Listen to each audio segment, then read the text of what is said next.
Fantastic, fantastic. Thank you for that beautiful dance. My colleague will come up and introduce some of our panelists for our discussion on deepening economic ties post-COVID-19 recovery and growth and redirecting investment into Africa and it's multifaceted. Thank you so much. I thought we could give her a round of applause for that. She's been amazing. And have you enjoyed it so far?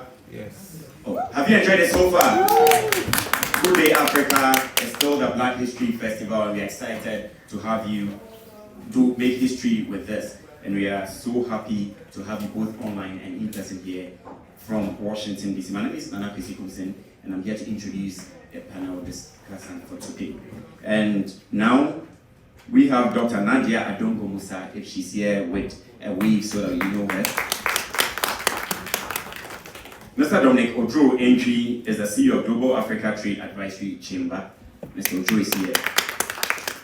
I'm told they really love to be applauded, so please. These are faithful sponsors and partners, so if you are unable to have it next year, you are the cause.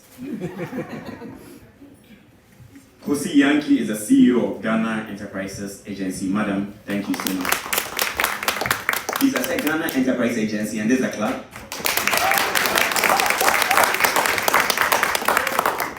And we have Mrs. Kate Abio, CEO, Deputy CEO of Ghana Free Zones Authority.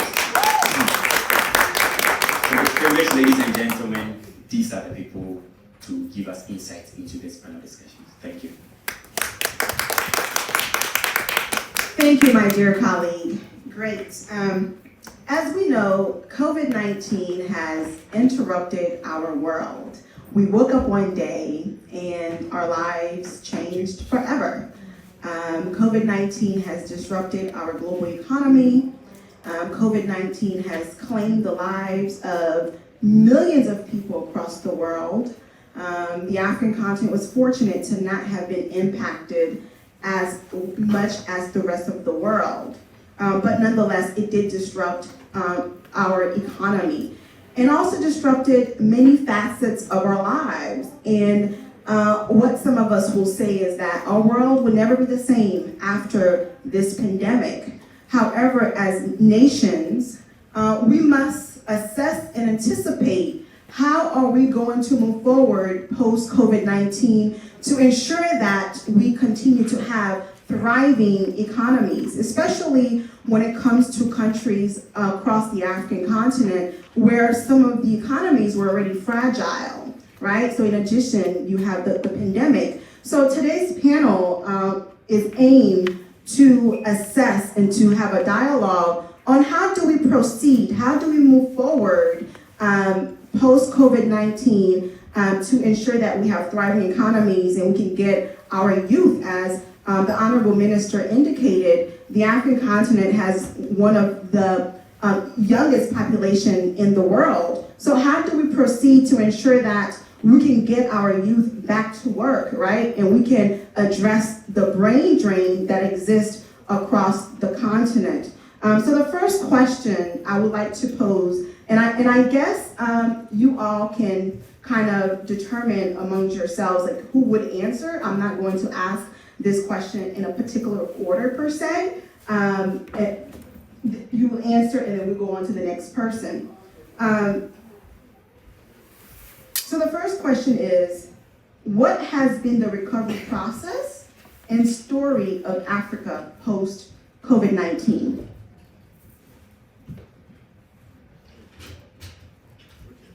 Yes.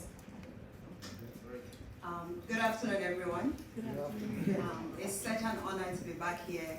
I was here 2018 when we came to make the announcement of the year of return, and I'm very happy to be back here to talk about pro-COVID interventions that we have.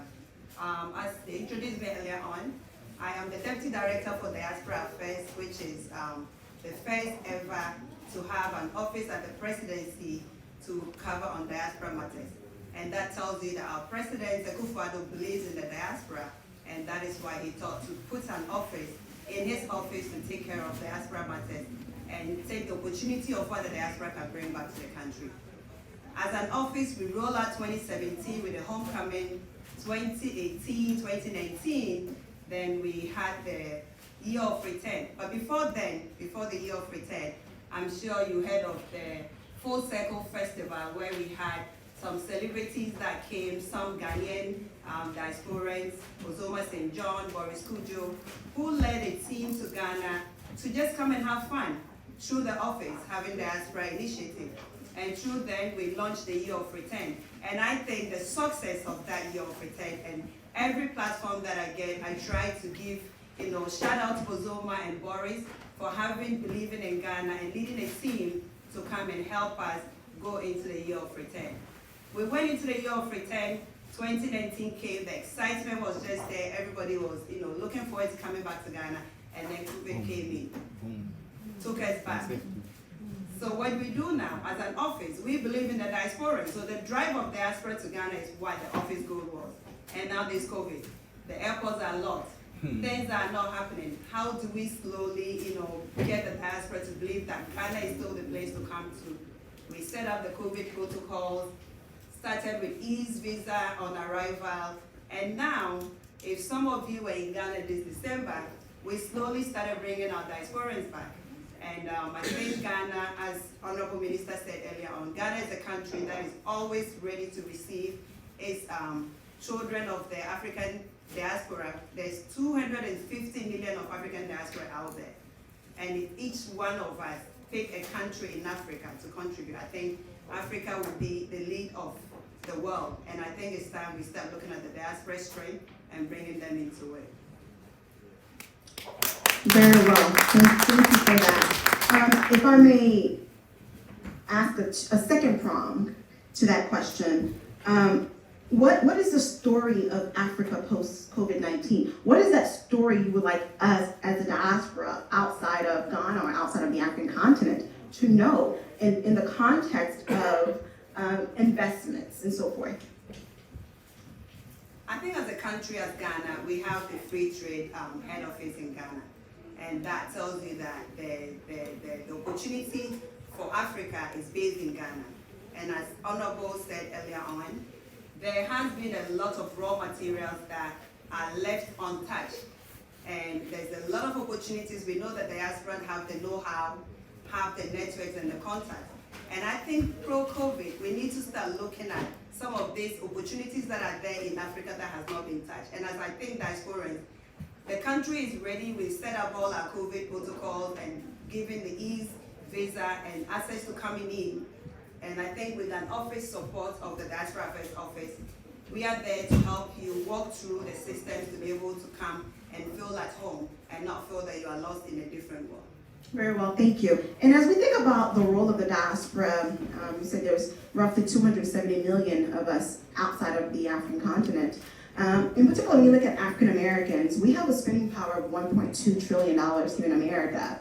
So, but yet the economic crisis when it comes to people of color in this country is deplorable. It's disheartening. When you look at the Senate report on the state of Black America, when you look at wealth building in this country, even those of us that have gone to school, we've earned our doctorate degrees, and we've done very well for ourselves, but we still struggle to build wealth. So while individually we may have some earning potential, some earning power, but collectively we don't as a group. So it is incredibly important to look beyond these 50 states that we have here in America, because time and time again, it is very apparent that it is becoming increasingly more difficult for Black people to build wealth in this country. So start looking at the African continent as a viable option in order to build the wealth that you deserve and so forth. And in particular with the National Bar Association, that's why it was important for us to travel to Ghana back in November to assess some of the economic opportunities that exist so that we can share with our brothers and sisters as the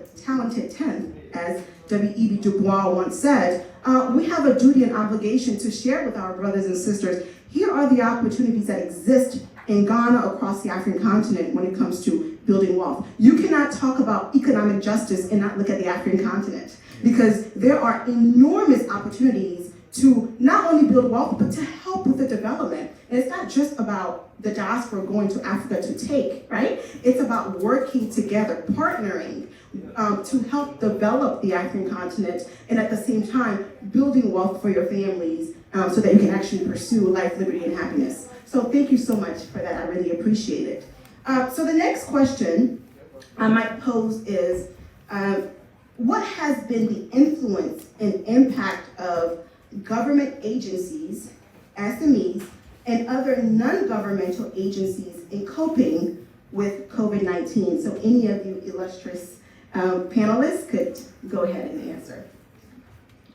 Thank you very much, Madam Moderator. Good afternoon, distinguished ladies and gentlemen. My name is Kate, Deputy CEO for Ghana Free Zones Authority, and the Senior Minister did a lot of good on my behalf. My organization was set up to regulate, facilitate, and promote investments into Ghana's free zone areas. And as you already know, the uniqueness about Ghana's free zones is the fact that although we have designated free zone areas, a project could be sited outside of the designated free zone areas and still qualify for a free zone license. Yes, we all recognize that Ghana, before COVID, was on a growth trajectory. In 2020, for instance, our GDP, 2029, our GDP growth was 6.5. It declined to 0.41% in 2020, but thankfully, it is on the path of growth again. Last year, the GDP was 4.51. So it shows, the evidence is there that yes, we are back again, we have rebounded, and it can only get better. As a government agency, we realize that we should find means of serving our clients better. So we migrated to the digital space, even during the lockdown, and that system of processing requests, applications for exemptions through the digital space is what is in place now. Currently, all our major applications, processing of exemptions, could be accessed online timelessly. So for us, that was a strategy for survival and to enable us to serve our clients better. We recognize that the pandemic disrupted supply chains, and Ghana, of course, was no exemption. We had some of our companies had their orders cancelled.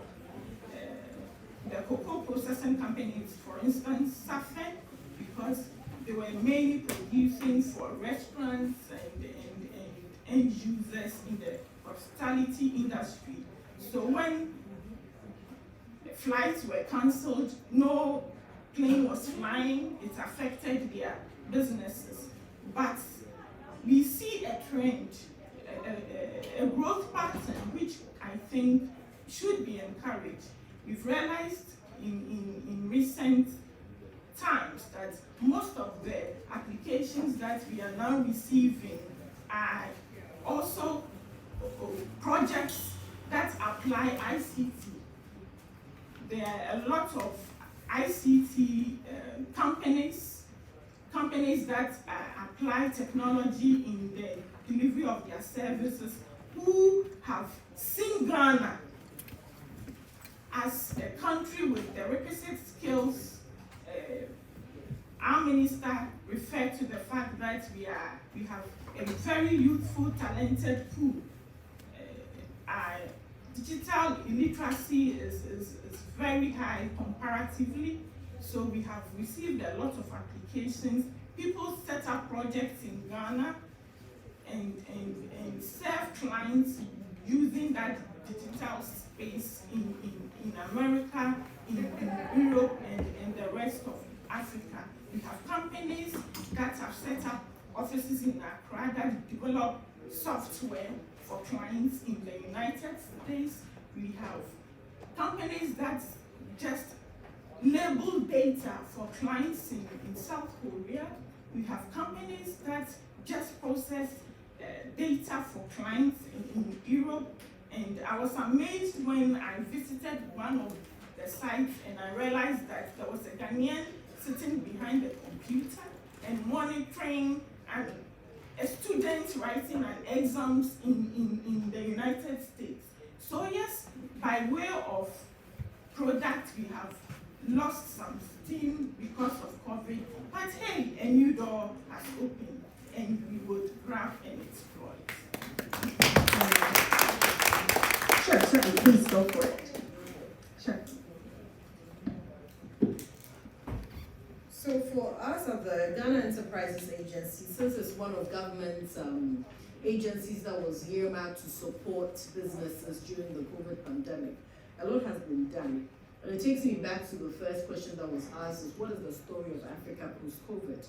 And to me, it's what I call the 2 R's and an L, which is being resilient at a time like this, being very resourceful when there's really nothing much, and then being a leadership. And I think if you look at a lot of books and what we learn when we go across a lot of the American universities, examples of leadership never show African leaders.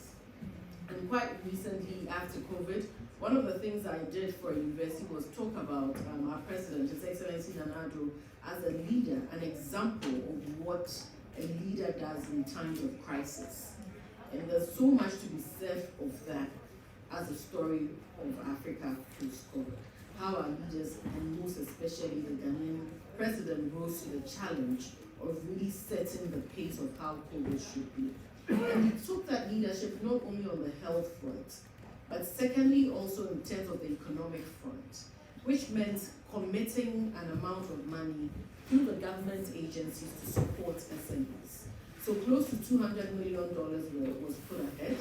And I think our intervention really led the way for other African countries to even decide on what they were going to do for their countries to support SMEs. No one knew COVID was going to last this long. But immediately it came up, the first intervention was the Coronavirus Alleviation Program Business Support Scheme. And that really pushed a lot of funding into the economy to support the SMEs that existed. And if you pay close attention to the numbers, about 300,000 people, businesses, benefited from these funds.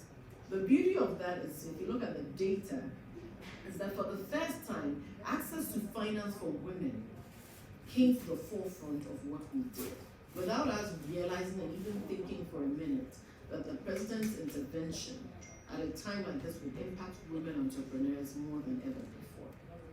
What it also did with what we've been able to see, and last week on Thursday, the World Bank and UNDP as well as Ghana Statistical Service did a survey using the data of most of the people who had benefited from the CAPBAS scheme, coronavirus COVID times, and realized that 80% of businesses that had shut down opened because of the government and the president's initiative and vision to actually put funding to support enterprise development.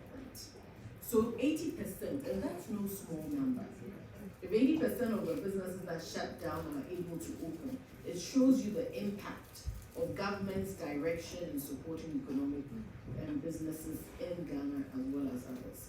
What it also did was that it actually increased the sales of small businesses by 22%. So even though there are challenges, the numbers, which don't lie, I always say numbers don't lie, are showing that there's a steady growth, and the impact of COVID positively impacted small businesses as well. And it's something that we need to continue to track and monitor. And today, as we sit here, we brought some of the businesses who are upstairs. So please, make sure you pass by and support those businesses because we need them, majority of whom are women, to build them, to strengthen them. And we need to build the bridges of business and trade between women in the diaspora, men in the diaspora as well, and women in Ghana so that we can see stronger economic growth. Very well. Please.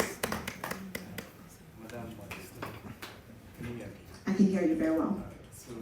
realized that we are three women, and I'm the I see. Perfect. I decided to allow them to speak ladies first. Quite a gentleman. Alright, so they spoke on the perspective about government agencies. I'm speaking as a neutral body. Hello? Okay, so I'm speaking as a neutral, Global African Trade Advisory Chairman. We took advantage of the COVID situation and then launched what I call Africa, It Is Your Turn. You know, this is not the first time. We had Ebola before, now we have COVID. I'm sure we will have another challenge. So we have to be focused, we have to work together. That is why I launched the Africa, It Is Your Turn. One of the solutions that we can use for these crises is to work together and collaborate a lot. If we're able to do that, we can succeed. Now, I started by saying, Africa, it is your turn. If somebody from Ghana doing business with someone from Kenya, we may not necessarily need to go to the United States to do business. We can solve the problem internally. And when I say internally, it's between Africa. If you check, many years ago, if you hear about Africa, you're talking about poverty, instability, wars, and all. But this is the time we as a chamber, we used to spread less negative news. We pay attention to less attention to negative news. And then we pick the positive aspect of what we can do. How can we generate money for businesses that are dying? Is it okay to work within the African terrain? Is it okay to call Kenya? Is it okay to speak to someone from Rwanda to get something for our chamber members that they can be able to move on? So these are not for me, it is not anything new. We are going to have other things. So we should be ready to overcome it. And when we have that mindset, nothing really pushes back. Thank you. Very, very well. Thank you. And you are absolutely correct. It's not a matter of if we're going to have a global health pandemic, it's a matter of when. And I think that what nations should learn from this is the idea of becoming self-sufficient, to not have to rely on other nations for your survival. We saw even with the vaccine situation how even nations that had the funds available could not have access to vaccine. Now that's, the notion of should I get vaccinated, should I not get vaccinated, that's another conversation I don't want to get involved in because it's very controversial. But nonetheless, countries must build their own infrastructures, right? To ensure that when we have the next pandemic, you don't have to rely on Europe, you don't have to rely on the United States for the survival of your citizens. So very well, thank you for that. And we certainly have the talents on the African continent. When I remember when I was, doing my JD in law school, most of my classmates were from the African continent, right? Even when I did my master's. So the talents exist, right? We have to cultivate and invest in our youth, which is why His Excellency Nana Addo, we thought that he deserved that award because that's the game changer. Putting money into the education system for the youth is your future. If we're not investing in them, what are we doing? None of this makes sense if we're not investing in our youth. As the Honorable Minister said, Africa has one of the youngest populations in the world. So educating our youth, making sure they have access to resources and opportunities are paramount as we discuss development of the African continent post-COVID-19. Now, allow me to proceed with our next question. And I think all of you could potentially give us your perspective on this. What will be the contribution of the diaspora to the continent in the areas of investment, right? And the question is two-pronged. One is the contribution, and two, we have people listening here from all over the world. We are broadcast live on Yali TV as well as Facebook.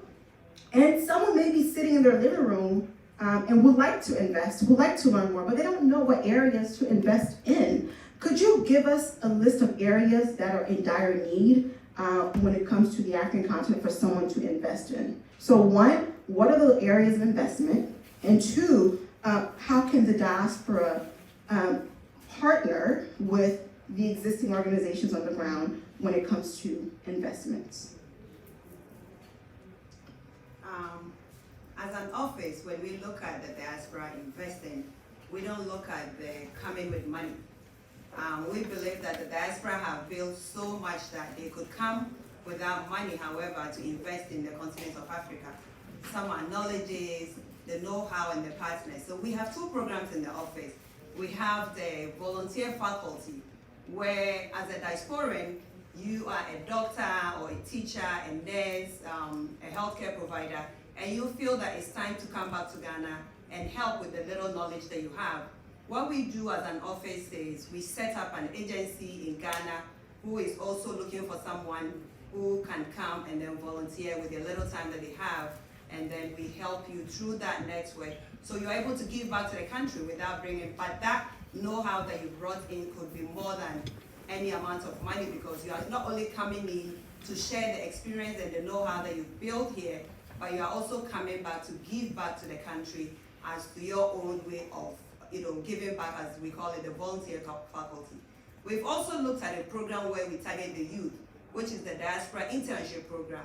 So we encourage our second generations to come back home and blend with our, our Ghanaians to just learn the work ethics. What is going to happen very soon is we'll have our younger generation who will not be sending money back home as you and I do, who will not be building a house or a retirement home, as we usually call it. However, they want to also have a relationship in Africa. How do we bring them in? So we use the internship program where we encourage them to come, and then we set up with an agency to do that. We've also started with the Diaspora National Service. We all know that as a Ghanaian, you need to have your national service to be able to work in certain agencies, especially government.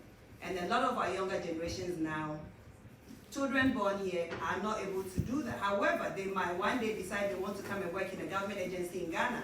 And we don't want them to get there and they have a bridge where they won't be able to do it because they don't have national service. They've not been able to do their national service, and that limits them from having the opportunity to work. So these are some of the agencies that we've done. I know a lot of people tend to not know that even when your children are born in United States, as long as they have Ghanaian parents, there's a lot of these assets that the office is able to help to intervene and help them to be able to have access to these opportunities that they have. Very well. So I have two programs that anyone from the diaspora or anywhere can invest. And the first one, I've launched a program for the youth in Ghana, starting with Ghana. We're going to go to most of the West African countries then. We call it Knowledge Bank, where the youth can bring their concept, an idea, like the same way we pick our money, we go to the banks, the various banks, and put them in their savings. So when you bring your concept, your idea, we bank it for you. Then we do analysis to see exactly what the proposal is, if it's viable. Now we'll also check on how much money you need. We look for an investor to put money in this business. So that particular person can decide that he wants to sell the concept off so that the investor will take the project. That's the first one. The second one, I started maternal health charity concept, which I normally do to put up hospitals, mainly for mothers and children. I started that 2011. As I speak with you, we have maybe 3 provinces in Ghana. We have different lands allocated to us by the chief, though we are trying to just put up hospitals or clinics, mainly for mother and child. Now, it is not going to be free. You're not going to put your money in the clinic and then discharge, no. So you can go in for a BOT, build, operate, and transfer, but you don't take off that concept. You don't treat any other person apart from a pregnant mother and the child. That is only the concept. So when you come in as an investor, you invest whatever amount you want to, but the project is yours for a period of time. And when you've gotten your money out, if I say BOT, you build, you operate, and then you transfer. Now the money can come back to you. If it's 10 years, after 10 years, you can leave it to the foundation. We have a foundation and then that's of government of Ghana. So these are two major projects we are embarking on, and then we are hoping to have collaborators. I don't believe in always people sponsoring, but you do business with them because as they're putting in money, they're also getting something out of it. Thank you. Very well. I think that was what you said is a key, is very critical. The notion of help, the notion, I think that we in the U.S., when we think about the African continent, we need to shift our mindset from the humanitarian perspective. Oh, I'm going to Africa to help. No, Africa doesn't need your help. Africa needs your collaboration, your partnership, right? And when you are engaging with some of these organizations on the ground, when the mindset is that I'm here to help you, it's not going to be well received. I'm from Haiti originally, like I said, and we're the same. I think we're not that different. In fact, I've been told that I look Ghanaian, which I love because I love Ghana, and I'm okay with that. But we need to shift the mindset from I'm here to help you to I'm here to collaborate. I'm here to partner with you. And I think your project is very significant in terms of the way you frame it. Because I think when people feel as though they are putting something in and also getting something out, they're more willing to go the extra mile. But more importantly, we need to look at Africa beyond the lens of humanitarian assistance, but instead through the lens of investments and partnership. So thank you for that. Who else would like to? Thank you. There are enormous investment opportunities under Ghana's free zones. The whole regime is geared towards export diversification. And I need not belabor the point that Ghana is endowed in terms of natural resources. Our cocoa, gold, floriculture, our sweet tropical fruits. Therefore, the free zones regime has in place an incentive to ginger the kind of value addition that we need to create employment for the teeming youth. Ghana Free Zones Authority is mandated to issue 4 kinds of licenses, which are investment opportunities. Government has acquired free zone areas, land banks, and we are looking for partnership from the private sector. We would then issue a developer's license for any investor who wants to partner as putting the requisite industrial infrastructure, extend power, water, of course, clean energy to these land banks. And we have actually 3 land banks. We have 2 in Western region. We have another one in near Kumasi. It forms part of the inland port project, and we are flexible. It could be on any terms, build, operate, transfer. So that's in itself is an investment opportunity. We also issue manufacturing licenses where people come in and they add value to our natural products and export. That is how come we have the likes of Cargill, Olam. They have invested in projects in Ghana and are exporting to the rest of the world. And as I referred to earlier in my contribution, we also issue service license, and these are mainly for projects that apply ICT.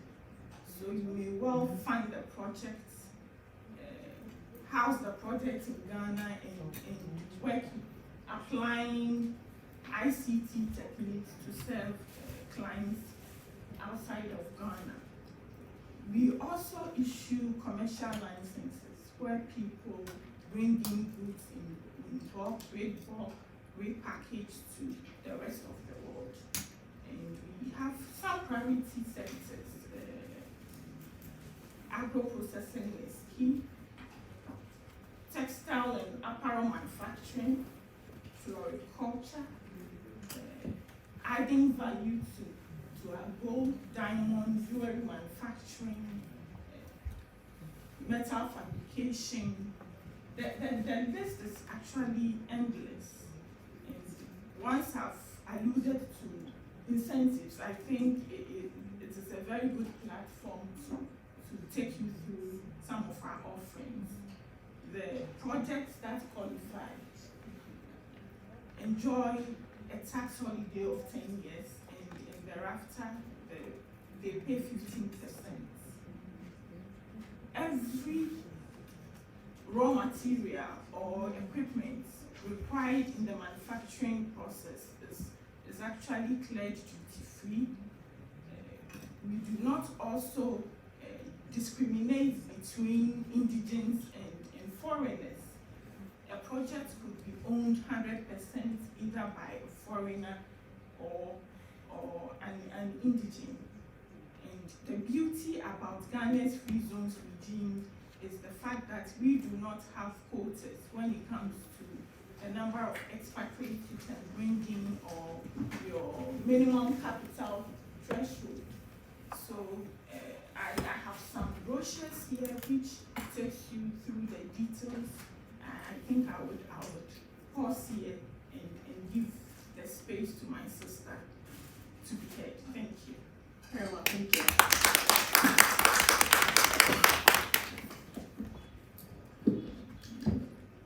So I think Kate has been very clear as to what it is that government and Ghana is looking at in terms of the contribution of diaspora to investments. Just to sum it up, I think it boils down to four real major things. One, which is capital. So what are we expecting? What do we look for? Is capital or financing to move projects forward. The other is human resource.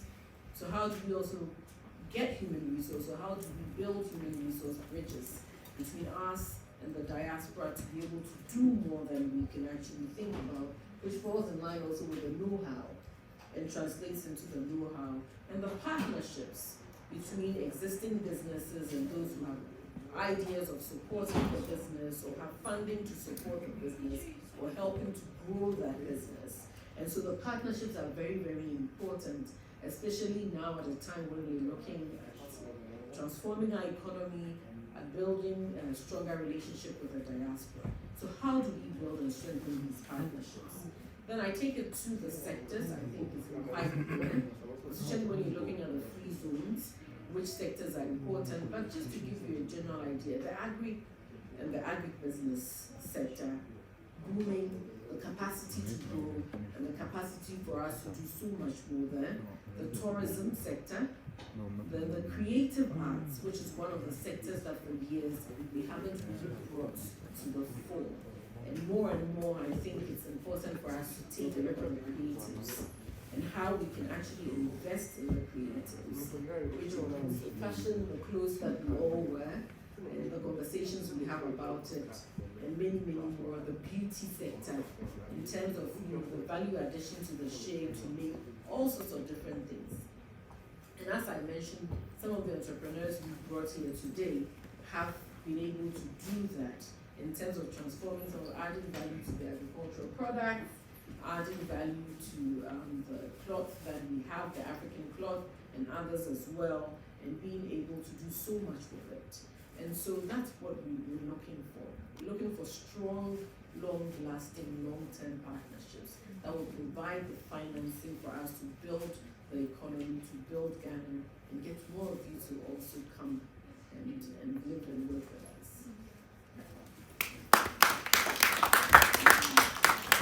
Do you have anything to add to that? I don't want to exclude you. No, I'm good. Okay, very well. We have a bit of a niche regarding agribusiness, and our focus is in or regarding women in agri. This is an area we want to really invest in, and we've identified some women already doing serious business. Not talking about those with cocoa farms, those with loans and in this area. So we want to be able to really assist them. And like I said, I don't want things for free. So we have a proposal that indicates that you can go into partnership with them. They can give you some shares, or you decide that you want to take your returns after a period of time. So there's another program. Very well, thank you. Thank you for that. One last question, and we'll finalize this panel discussion, which I have really enjoyed. I'm very practical, right? I like to put things into perspective, and I think a lot of our audience members are probably the same way as well. So let's put this into practice, right? Let's say that I'm sitting in my living room and I said, okay, I would like to do business in agro-processing, and I have all this money laying around, and I want to go to Africa to engage in business. So can one of you walk me through the step of what would I need to do in order to execute this business idea that I have in Ghana or anywhere else, in Ghana in this context?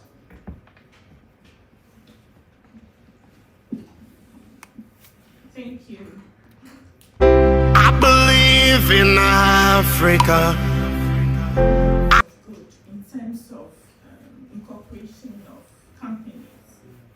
Previously, we could take about a week to get a company incorporated, but I'm happy to say that it can now be done in a matter of hours. Our Registrar General's Department has been upgraded, and they also have an online platform. And what you actually need to set up a business is not too difficult. You must have at least 2 directors. The shareholding structure should be clear cut.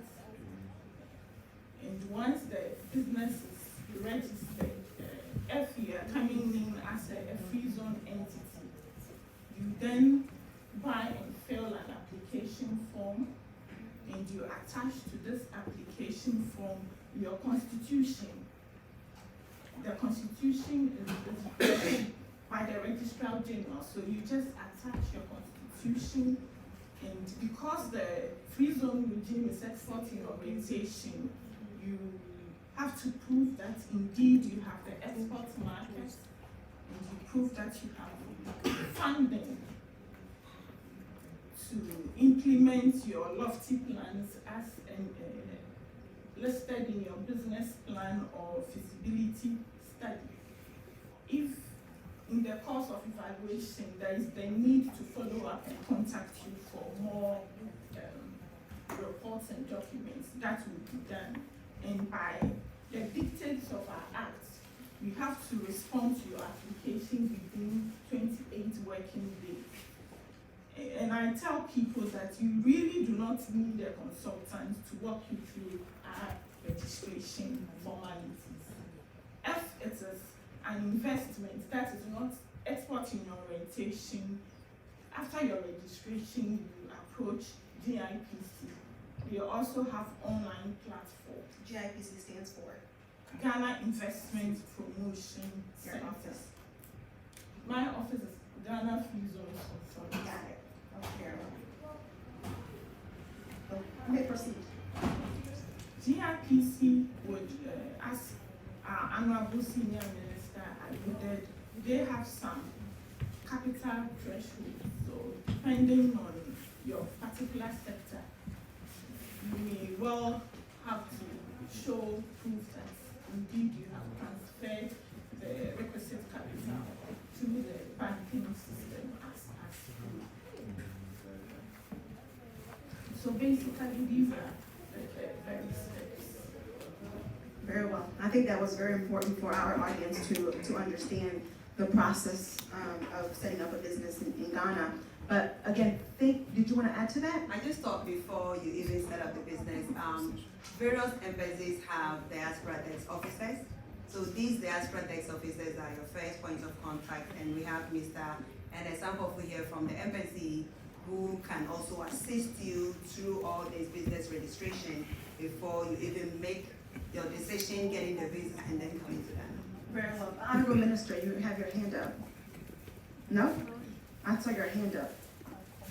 No? Okay, very well. All right, ladies and gentlemen, thank you so much. I really enjoyed this in-depth dialogue about investments in Ghana and the African continent in general post-COVID-19. Thank you so much for your time, and we will get ready for our next panel discussion. Again, thank you.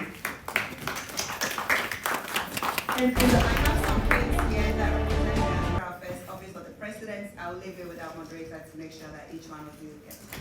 And I promise I won't take all of them.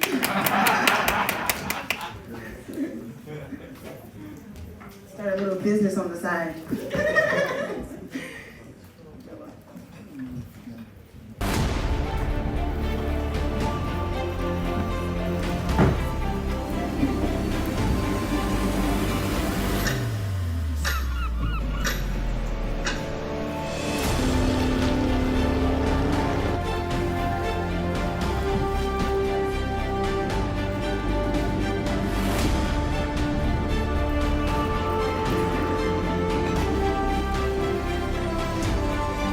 I think the power of women deserve a rousing round of applause.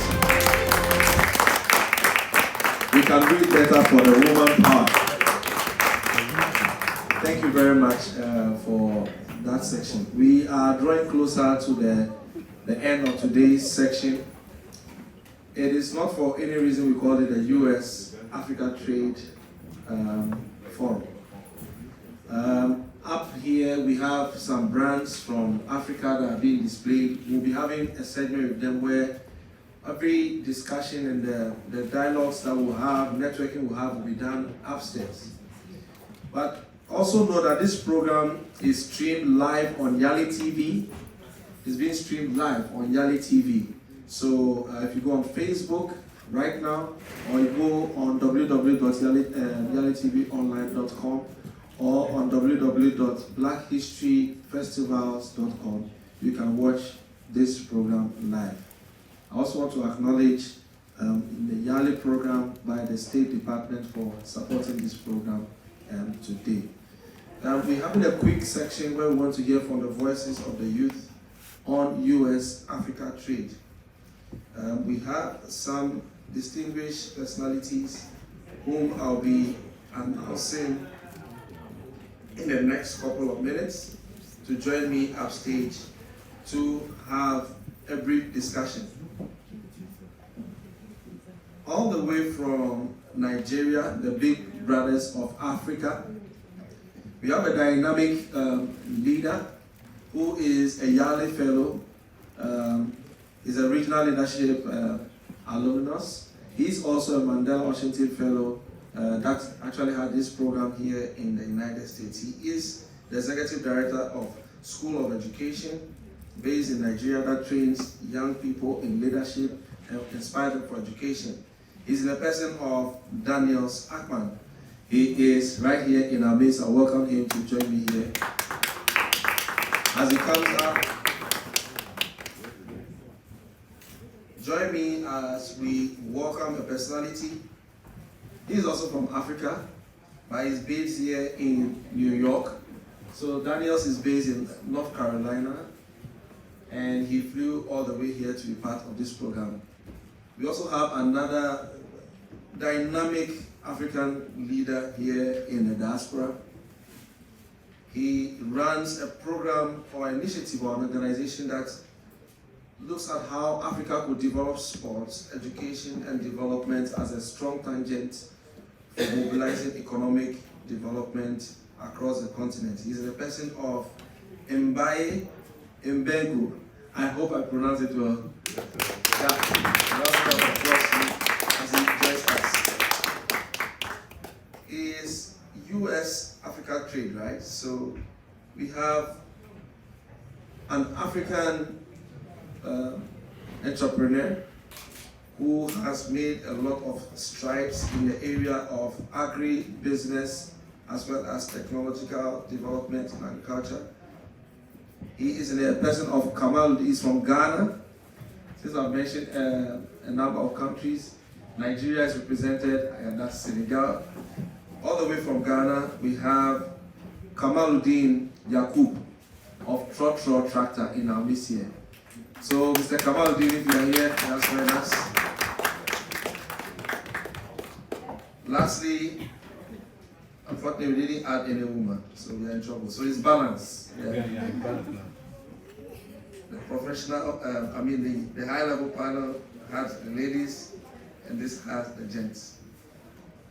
So we have on this panel another dynamic young leader. He is a chartered accountant, a graduate student of the George Washington University. He is into trade and investment policy. He's in the person of, he's my namesake. He's in the person of Stephen Kofi. He is based here in the United States, and will be joining us to have a discussion. Let's clap for him as a counselor.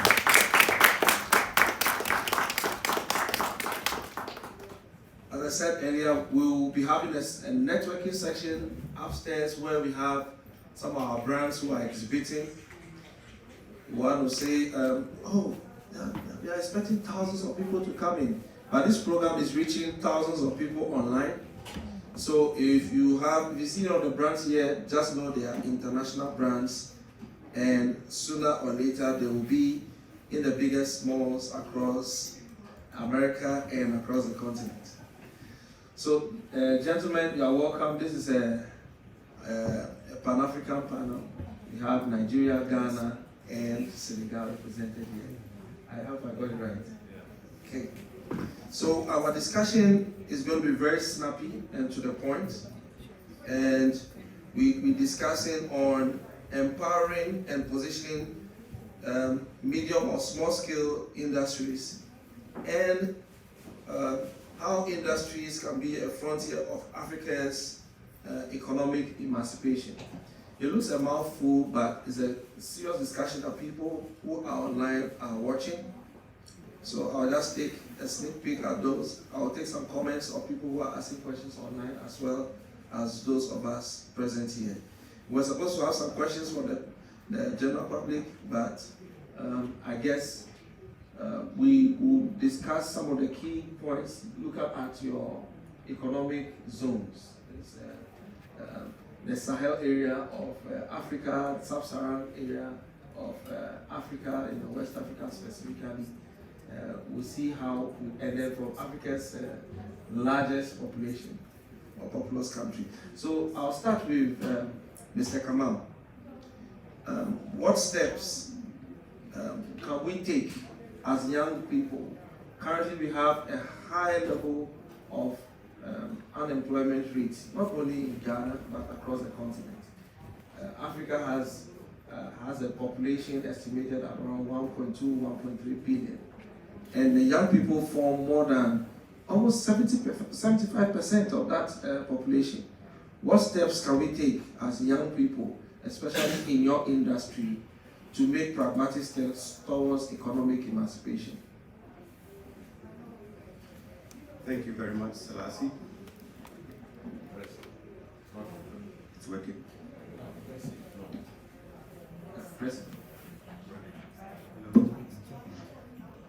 Yeah, thank you very much, Selassie. Very good afternoon to you all today. I'm honored and excited to be here as a youth from Africa, and also to represent an industry that is going to support the development of Africa, which is agriculture. Just to give a little bit background of what I'm going to talk about and how it can support in the emancipation of the continent. We provide tractor services to farmers in rural communities through digital technology. Just like what Uber does with taxis and cars, we do that with tractors and agricultural machinery. So what that means is that if you are a young person and you are looking at agriculture, you are not looking at using cutlass or a hoe, which we Traditional means of the small farm tools to cultivate. And we've termed that at 17. So the cutlass is like the 1 and the hoe is like the 7. So we want to put in our lifetime the cutlass and the hoe, the 17, in a museum, so that the next generation would come and see that as this is what people use to produce food for the continent. If we get the younger population to take agriculture as business, and as business I mean using tractors and farm machinery as the production tools for food, we are not just attracting them as the human power of food production, but we're also increasing the food that we produce on the continent. And it has no borders. So for example, you can sit in America and buy a tractor, and your tractor would be working somewhere in Togo, Benin, Nigeria, Ghana, and you can monitor what the tractor does, and you can see how many farmers it is serving, and you can see how much money you are generating from that. This is what we want to say to young people. You can use technology to bring development onto the continent, regardless of wherever you are. So if you're on the continent, you're the people we want to work with. If you're outside the continent, we are looking at your investment to support these young people on the continent. Thank you very much. I'll ask a follow-up question later on.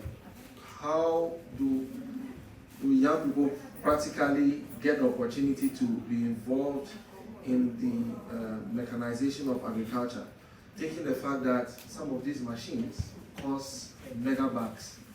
So how do you think young people who actually invest into the mechanization and technology of agriculture without having to invest tons of money, or what investment companies or organizations should do where they invest thousands and thousands of dollars? How do young people practically get involved in technology or mechanization of agric? Right. Thank you very much. So a young person, so a tractor, for example, would cost about $32,000 on the average.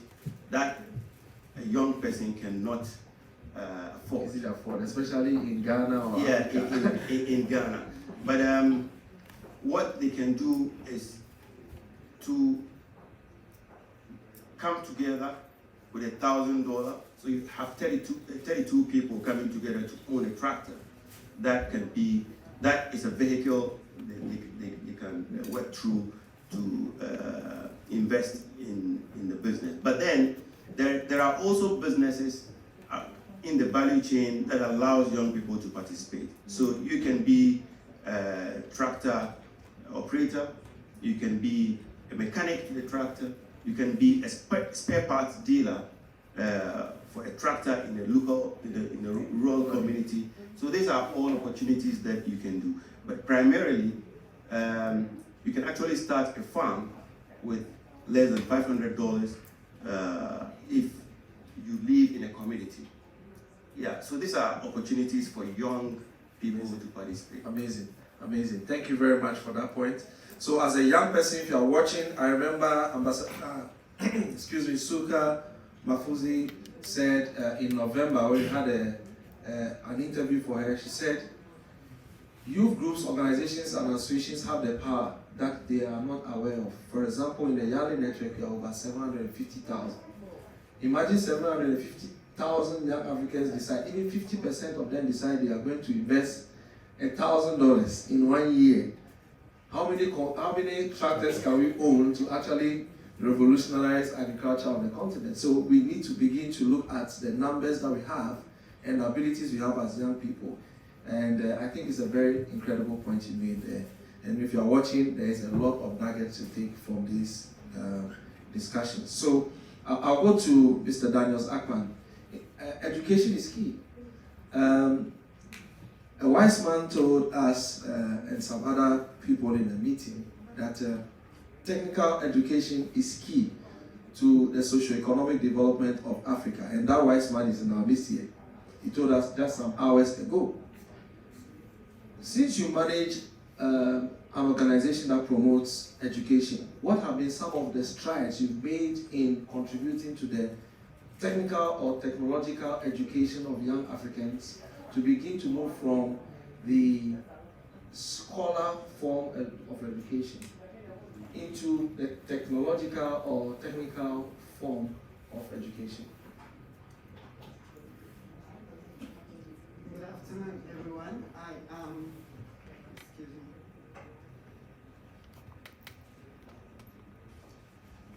I'm excited this afternoon to be joining all of us and to be having to answer this question. So thank you so much for asking me. My name is Daniels and I work as the Executive Director for African Center for Education Development, where we try to accelerate education and development in Africa through research, practice, and policy.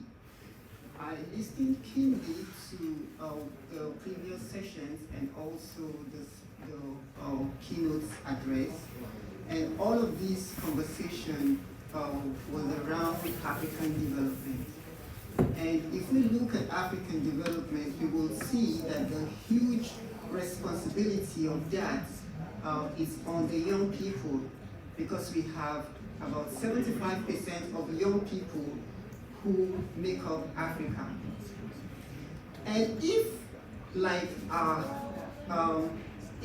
the people who are predecessors and other people who have made contributions have done their part, what are we doing in helping the next generation, preparing the next generation? And that brings us to the point where the previous panel talked about the knowledge gap, the technical know-how, the gap in technical know-how, the skill, and all of those. One of the things that we are doing is trying to see how we can prepare the next generation of entrepreneurs, the next generation of leaders, the next generation of people who would champion change in Africa. And what we are trying to do, or what we have been doing, is providing them with skills development. Back in Nigeria, we have a school that does not just teach people how to the theories, but then we try to link them to practicality of the things, the kind of skill set that are needed in the job market. One of the things that I am really looking forward to partnering with some of the people who spoken earlier, I heard about some of the panel talk about the skill gap and also what they are doing, and I'm really keen to partnering with them. We see that many young people in Africa do not have access to quality education in the sense that it is. If you don't have resources, if you don't have some level of connection, you're not going to have access to some kind of education that will prepare you for what you want to achieve in the future. So what we are doing now is that we're working to develop a kind of program that can provide young people with access to world-class or quality education at no cost until when they've graduated and they're able to pay when they get a job. So we hope that people from rural communities in Ghana, in Accra, for example, in Tamale, who do not have somebody whose parents are not wealthy, can access world-class education without issues. And they can access the kind of education that is available in Oxford, for example, the kind of quality education available in somewhere around the world, in UNC, anywhere, and they don't have to bother about tuition fee. In the US, tuition fee will range around $40,000 per year, and those people can't pay. So how do they assess or compete favorably with people who have those kind of education if we don't bridge the gap, if we don't remove those stumbling blocks that prevents these young people from fulfilling their potentials? So I am really looking forward to seeing how we can work with other partners to see how we can help these people to access quality education without having to bother about tuition, and then they can pay up when they found a job, and then they can begin to remit those things gradually. And there won't be a barrier. You can be in Accra, you can be in Tamale, you can be in Kaduna, you can be in Maiduguri, you can be in Burkina Faso, and you can access this quality education via, by the help of technology, digital platforms, and not just having those theoretical concepts alone. What we're trying to do is, after you've had those theoretical concepts, we're going to link you up to an institution where you can go to put those practice into, where you could put your learning into practice, like what the Ghana is,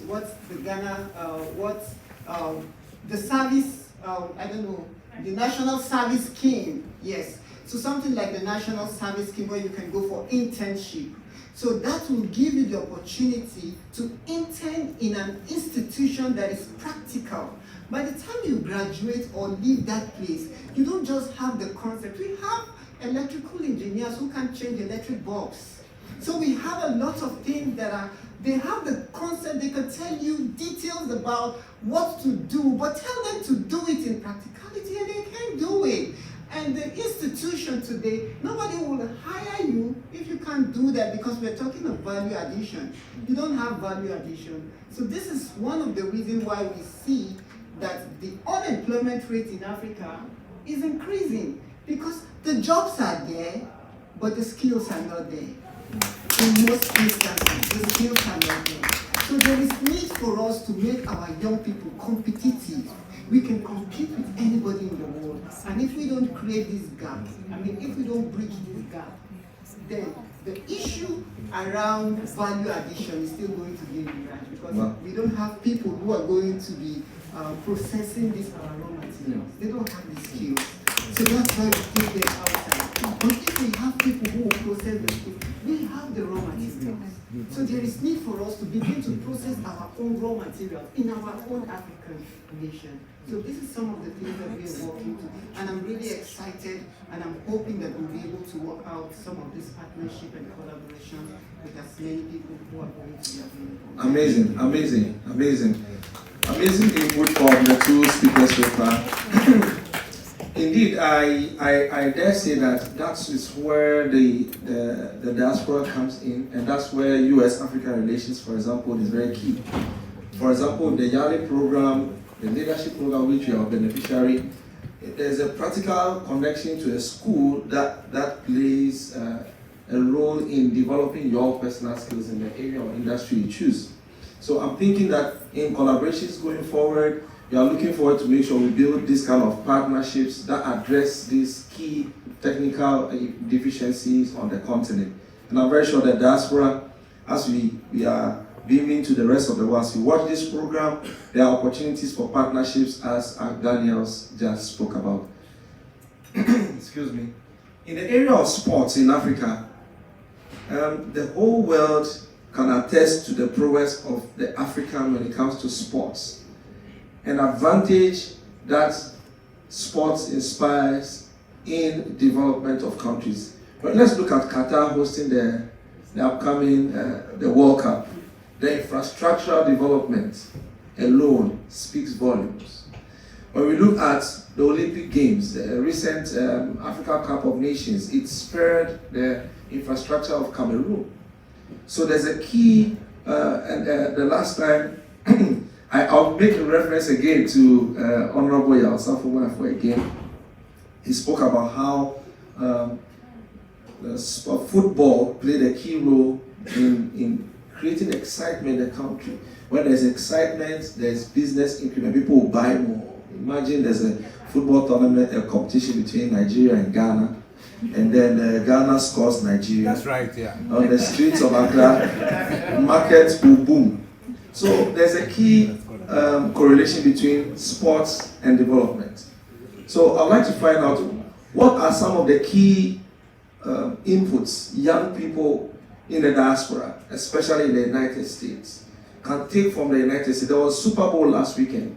Boy, a ticket for Super Bowl, I heard, goes for at some point $100,000, $51,000 for a ticket for an event that is sports-based. Imagine that happening in Africa. Lives will change. So what key lessons can we imbibe or transfer to Africa when it comes to sports development to affect our economy? Good afternoon, everyone. Thank you for having me. My name is Mbaye Mbaye. I'm from Senegal, West Africa. I'm a CEO and founder of African Youth Education and Sport Development, and I work with different UN agencies, UNOPS, UNDP, UNICEF, and UN Development Management, and also with African Renaissance and Diaspora Network, which I am the advisor for sport and culture. Sport became a big part of my life. It was very young age. I moved to Paris and played in the soccer academy there. And then while there, I learned some knowledge that how sport is important. Like as a young man, it helped you focus more in life and being healthy and be a good competitor in life in general and prepare yourself for the future. Because when you're in the sport, you have to be very disciplined, sleep enough, rest time, eat healthy, you know, and all those values I see, I try to transfer that to my African brothers in here, in the diaspora in Africa. So when I moved to the States, I have a second school in New York where I do an after-school program, and then it was linked with the Department of Education, New York. And then I opened a soccer academy in Senegal, where I hired some instructors, some coaches, and then they help the kids. They do after school, and then they play soccer, and it really helped them like be out of the street and focus more on their future. And also the takeaway is like many European clubs, they take advantage of African youth. They take them very young age. And they go to Europe. Some they become 60 foot. Like out of 100, maybe 2 or 3 going to be 60 foot. The rest they don't have much to do. So it is education is a big part of it if you do education and sport. So someone cracked a very funny joke that they were describing the national team of Algeria as African and the French national team as European. And the players in the French national team were more black than the guys in the Algerian national team. So it's very important we translate all this back home to Africa to develop good lifestyle at the same time develop our economies. Yeah, thank you very much. Thank you very much for that point. Thank you. Yes, we deserve a round of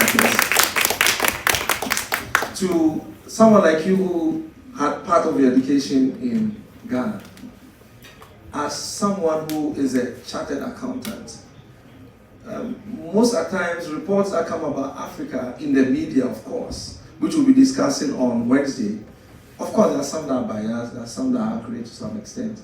We are well much aware that there is no smoke without fire. It simply means that accountability and our fiscal policies don't really reflect in the economies of the continent.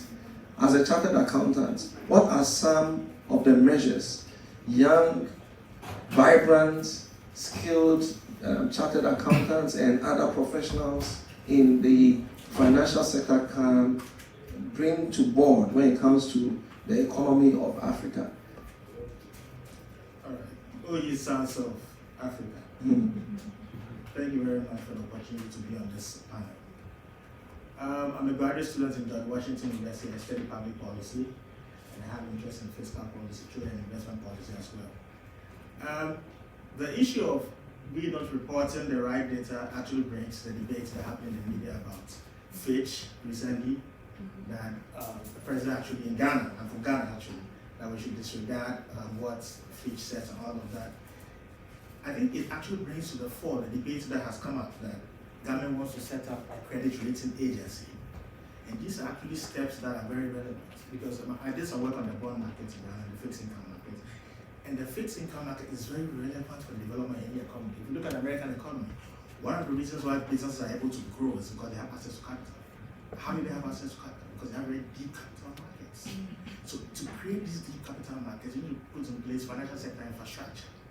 And when you have this right infrastructure, it creates an enabling environment for businesses to grow. How do you access capital to grow a capital business? How do you access business to grow an economy? All of these things need capital. So yes, financial sector infrastructure is key. And I think the government of Ghana is actually making steps in that regard. I think the digitalization agenda, yes, these are very right steps. The Ghana card, and the future is digital. So if you have all of these data, you can actually make decisions that impact the lives of people. Thank you. Amazing. Very straight to the point. And something really happened a few days ago that made me to understand the importance of the digitalization process in Ghana. In America here, today, for you to buy anything, you need a credit card. You need to have a digital address with a digital account.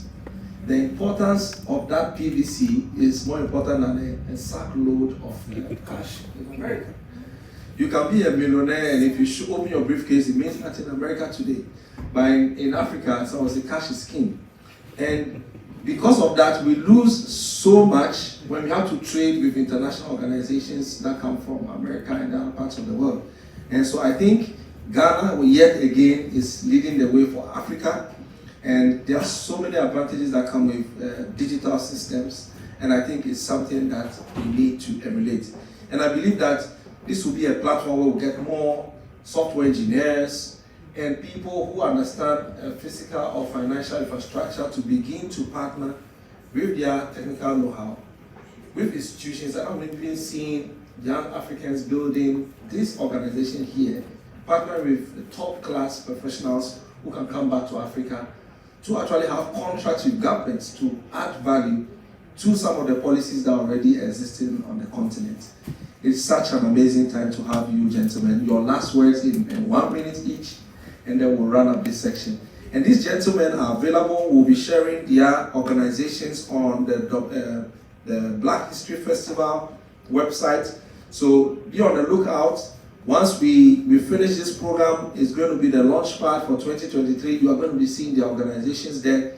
So if you are watching us in any part of the US or across the world, you can get in touch with them and begin to practicalize some of the ideas they stated. So your last words, I'll start from you, Stephen, and we'll end with you, Kamal. So my last words, the future is digital. And I believe that governments, the various African governments, should put in the right infrastructure to kind of set itself as a backbone for these small businesses to grow. Thank you. Bye. My last word is very important activity that will be supported by all the countries, because I remember when Senegal won the African Cup of Nations. Yeah, we like that. The champions of Africa.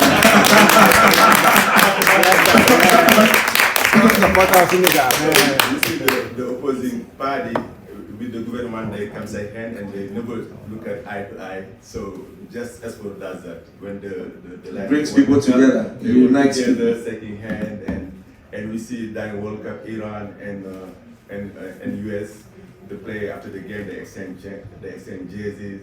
So only soccer can make those differences and change the world for a positive way. So it's very important as well. Amazing, amazing. Daniel? I would just like to say that the whole world is actually waiting for Africa to get it right. And the whole responsibility is on the young people, because young people in Africa is 75%, and over 40% of the entire population of the world. Now, if we get it right for our next generation of young people, Africa will become not the dumping ground of the West and other places, but a strong force to reckon with. But it starts with us helping our young people get it right. Thank you very much. Come on, a Greek, just tell us something. Right. The future is digital, and COVID-19 has shown that digital is possible. Trotro Tractor was able to provide food for the farmers in Ghana during COVID-19. Togolese government joined partnership with Trotro Tractor to produce food for the Togolese farmers. The Benin government has come on board. Nigeria is currently on board. Zimbabwe is on board. Zambia is coming on board this month.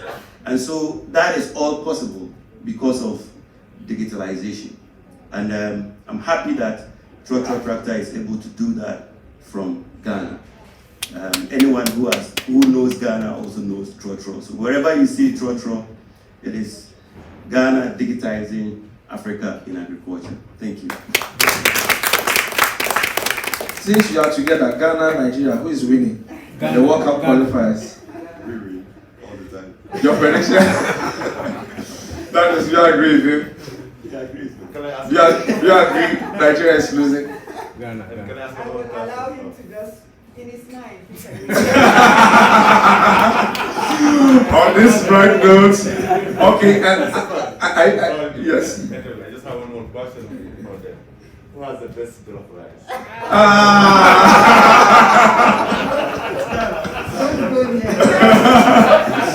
Okay, yeah, please, we have an interjection. Yes, please.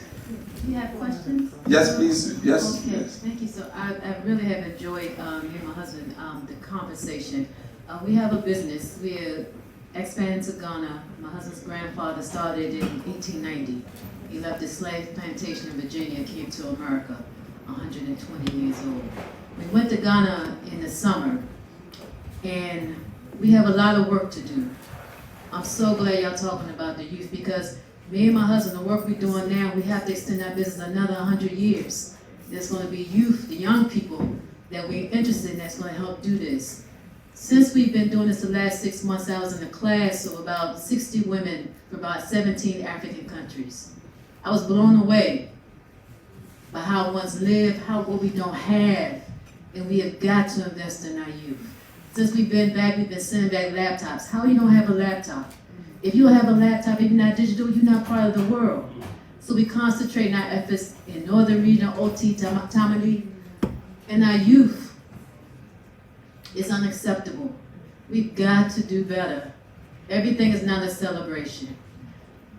The infrastructure. We in transportation. If we have trucks and there's raw 200 bags of ginger sitting there, if the road is so bad it takes 6 hours to get a few miles, then what is the trade for? And so as we sit here, we have much work to do, but we can do it. Africa is the breadbasket for the world, Mother Africa. The UN Secretary just says the headline, Africa is going to be the breadbasket, but it's going to come a time when Mother Africa will not be able to feed the world and herself too. Yes. So how do we begin to prepare our youth? And they need the skill set. They need technology on a mass level. We have got to educate our youth. They got to be a part of the global presence that's coming and is here. The future is not yesterday, not tomorrow. It's here right now. Our children are here right now. And so we have work to do. And us, the Africans of the enslaved that are brought here, is our part of our responsibility. And we've got work to do, but we've got to do it together. No more can we rely on anyone outside of us to do it. Thank you. Thank you very much. Listening to the conversations, one of the things that I determined is very, very important that we have to understand. The African Americans and other Africans in the diaspora have to understand that Africa is important for our development. We cannot develop without the help of Africa. See, we talk about people in Africa, in the diaspora going back to Africa and aid and assisting them. You have to be careful how you frame that, because the one word that's being pushed around here is technical. Listen carefully. The word technical or technology is important, as you mentioned, but more important for people in the diaspora and especially in Africa is a cultural knowledge of the historical trajectory and the process that as African people that we come out of, our history. If you don't have a knowledge of your history, your self-esteem is on the bottom. And before you can even engage in anything technical and you can inspire the youth to want to do something for themselves, to create their own narrative, they must have a cultural understanding of who they are. Sultan, not thee, written on all the ancient and Egyptian temples, and it means, man, know thyself. Right. And when we can, and that's how you motivate, that cultural knowledge. And when I was in Ghana, me and my wife, one of the most shocking things that I saw, I said, man, Ghana, when you read the history of Ghana, Destruction of African Civilization by Chancellor Williams, Introduction to African Civilization by John D. Jackson, Sheikh Diop, Senegal, Barbarism of Civilization, talk about Ghana, one of the greatest empires that ever existed after ancient Egypt. And when I was talking to the brothers and sisters there, no knowledge whatsoever. You can't move without knowledge of self and kind. Here in America, in the diaspora, we've been taught to hate ourselves. The European did that.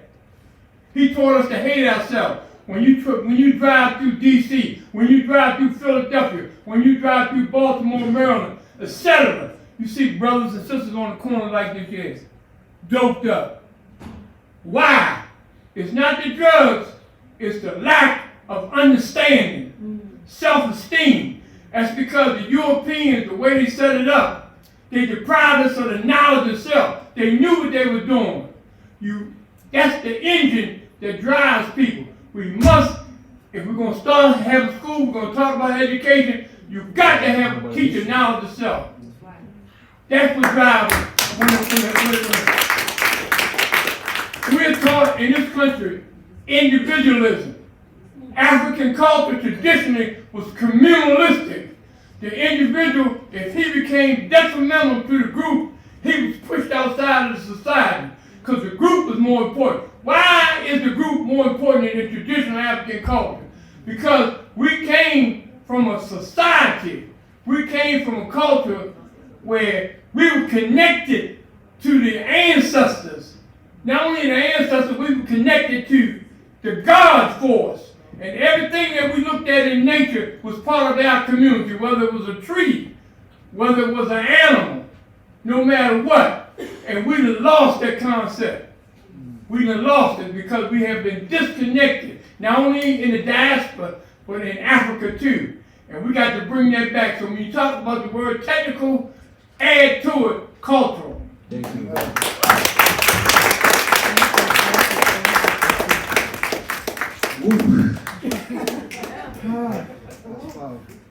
That was good.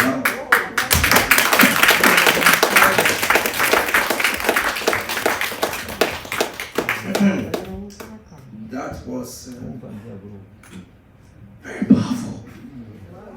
And I think it's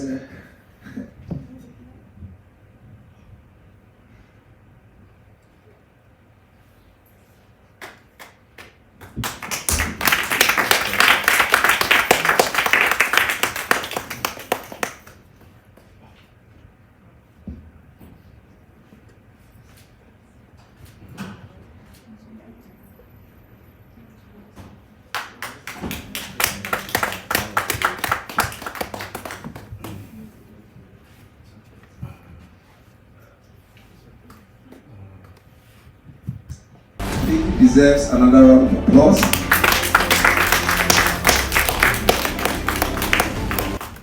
Because that is the pillar of the Black History Festival.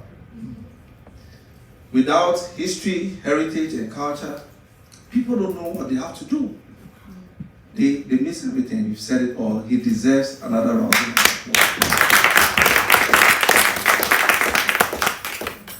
Thank you very much for that. I believe that a lot of people are watching this, and Yali TV will do well to make sure that clip goes viral.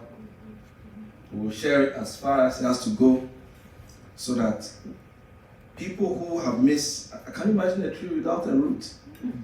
It's an artificial tree.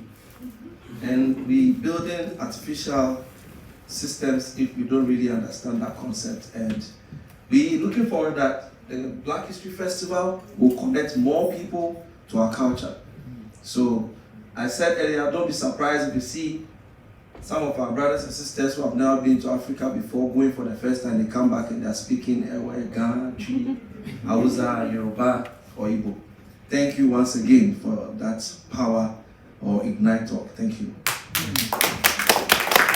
We have not finished. We have some of our businesses up. Our objective is not to buy in thousands of dollars today, but our objective is to connect to the products and the services that these wonderful African or African American personalities have decided to take their time off to show. Some of them flew all the way from Ghana just to come and connect to you here. You may not buy, but you may know who needs those products or services in large quantities that can empower them economically or financially. So in some few minutes, we'll be going up. I have two personalities who will close the section. We didn't anticipate this power section. So we had these two personalities. So I welcome on board two of our people to close today's section. One will be a wonderful motivational section. I don't envy you at all because I'm waiting to find out what you're going to say after this. And they will run up with a person that is connected to some of us here in a special way, Reverend Ampia Anderson. So without much ado, I invite you, our lady, the lady that speaks. Please come up. Thank you very much, gentlemen. Please don't forget to take your memorabilia picture at the stand as we have this closing section. Yes, madam. Once we are done here, we'll be streaming the exhibition section live. We'll be streaming live. So please let's give a rousing round of applause, lady that speaks.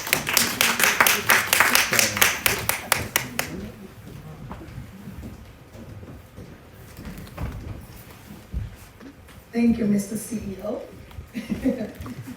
This Black History Festival 2022, I am truly honored to be a part of it, and I am deeply moved by your presence here and by the language that's deep-rooted in your presence. This Black history has definitely left an imprint not only on my heart, but I know on the hearts of the many individuals who are watching today. We have many to celebrate, many individuals, many lives, and many accomplishments to celebrate. We have an outstanding and amazing history between the Africans and the US, and that in itself is enough to celebrate. From the wise words of Dr. Martin Luther King Jr., life's most persistent and urgent question is, what are you doing for others?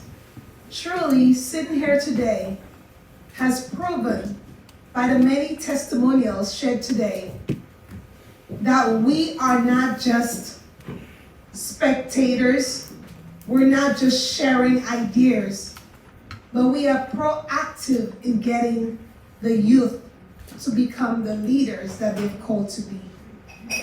Hearing all of the work that's being done from sports to education, and of course the amazing speech that we just heard It's really just gave me goosebumps and really have provoked me to become even more involved in the youth, especially as an African American woman.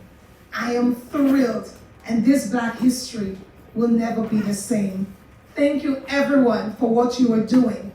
Thank you for responding to God's purpose on your life, because knowing that each one, reach one, teach one, that's how we're going to change the world in itself. This COVID-19 it haven't passed, but it's still happening. It has proven to us as a people that not only that we're resilient, that we're strong. And today I want to say that unity is not only strength, but unity is power. And there's power in us that's transcending not only here in the United States, but across the nations. Continue to be powerful. I want to say that when you understand your assignment, your fight is different because you understand the source of your strength. And so I know that you understand your assignment because your strength is showing in the ways that you decide to participate in the change that we want to see. Again, this Black History 2022 will never be the same because we have definitely set things in motion. Happy Black History.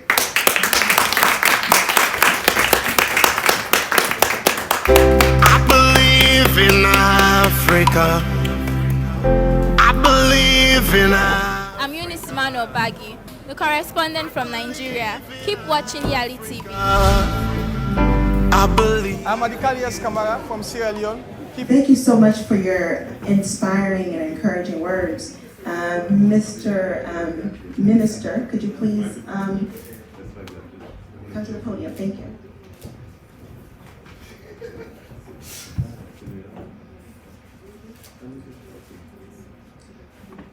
Honorable Minister, ladies and gentlemen,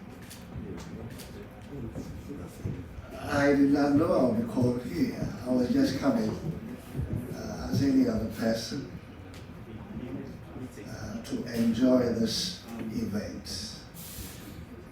But it was God's own divine way of connecting me with the CEO of Yali TV.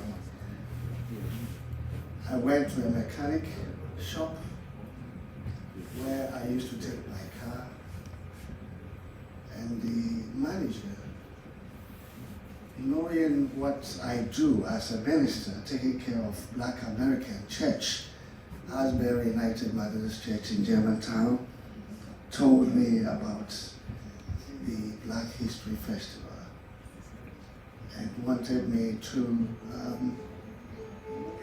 send a message there in the church to let my congregation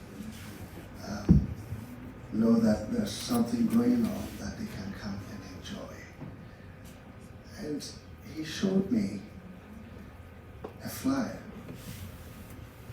And then there was somebody that I know very, very well and has been of help to me even some days past. And that was the Honorable Dr. Yasaf Mafo, who is not only somebody that I know, but also became in some way as my mentor and motivational person in times of need. He was also a conference member going to GPC, General Purpose Committee meetings with my dad, who was the bishop at Akimoda district, where he came from. So coming here and hearing what the conversations are makes it more divine than something like an impromptu to me. And being called up here close this session is also not an impromptu to me. Because I've always thought of training my children, and the purpose for which I train them is for them to go back home, to be of help to the nation.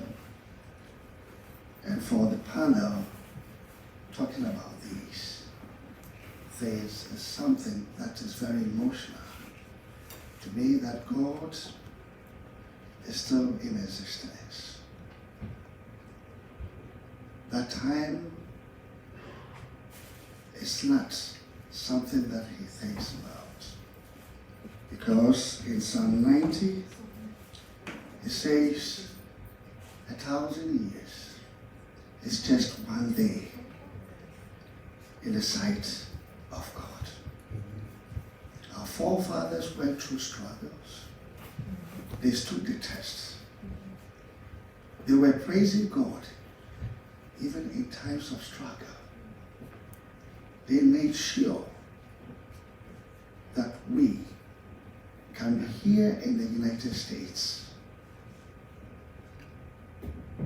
here in the United States, not being slaves, but can compete with the people here. We are left with a baton to make sure that we run the race that they started. And this is the time.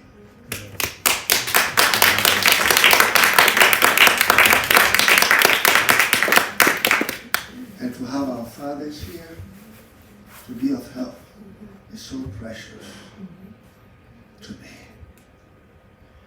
I told Mr. Stephen that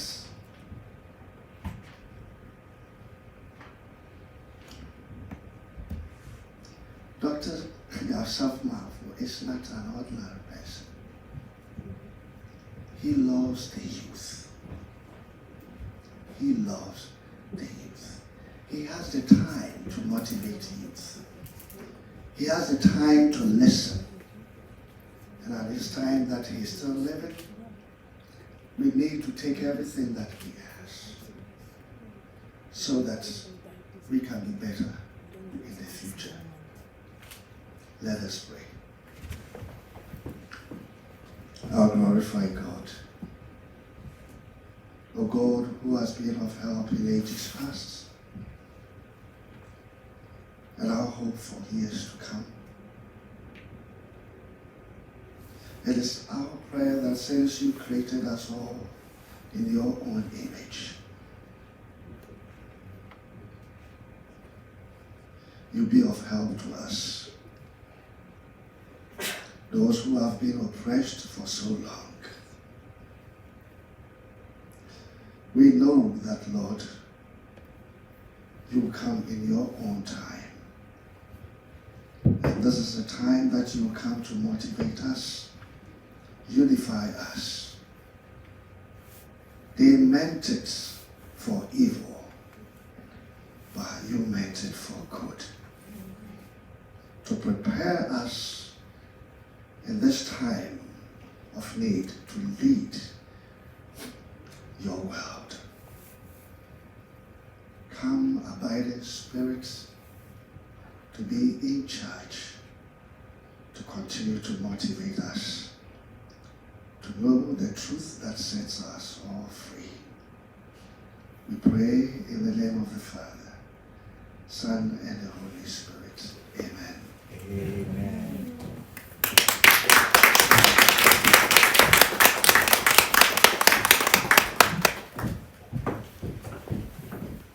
Thank you, thank you, thank you. Now the program has come to an end.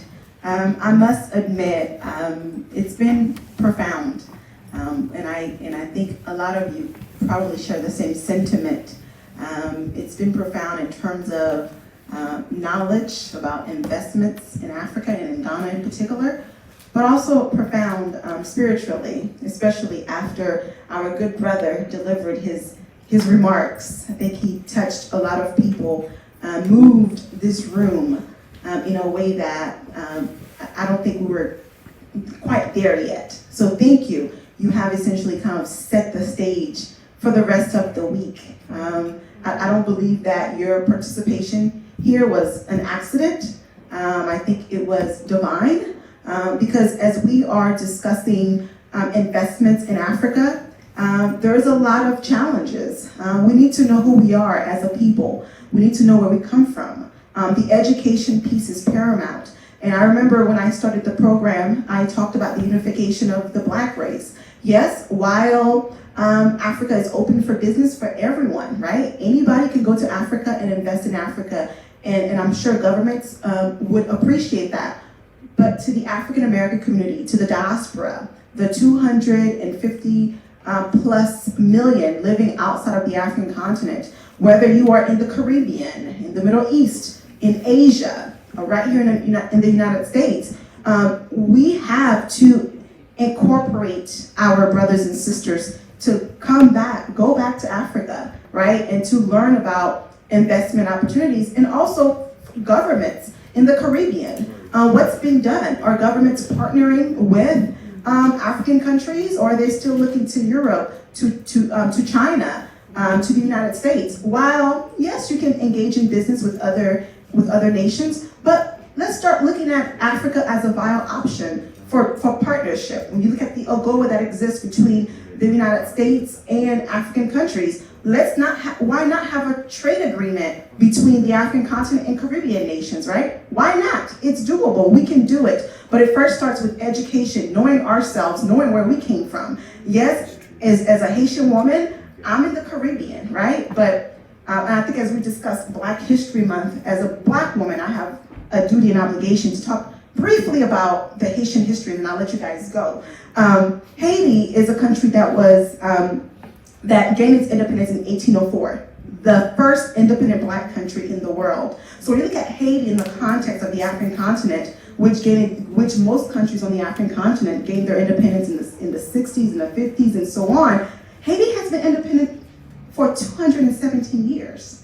217 years. So we were independent even before the Berlin Conference happened, right?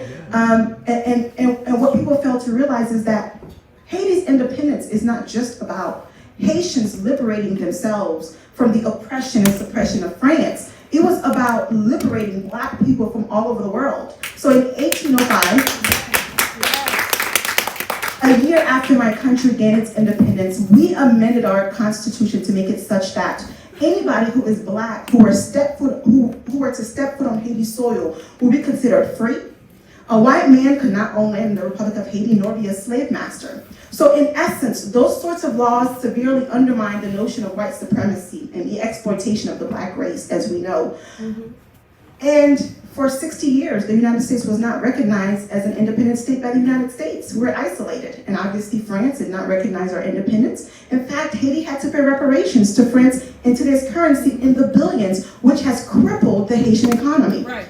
So when you look at Haiti currently today, we look at some of the political challenges, you look at some of the social and economic challenges, you must go back to 1804, because Haiti was the originator of the Black Lives Matter movement. Yes. And I think as we think about Black History Month, don't forget about Haiti. And we need to think about, how do African countries invest and create partnerships with countries in the Caribbean? The time is now. Mr. Honorable Minister, as you go back and you're advising Mr. President, I would love to see this, an agenda for how are we going to partner with countries in the Caribbean and look beyond our traditional partners. Our traditional partners are great. I welcome them.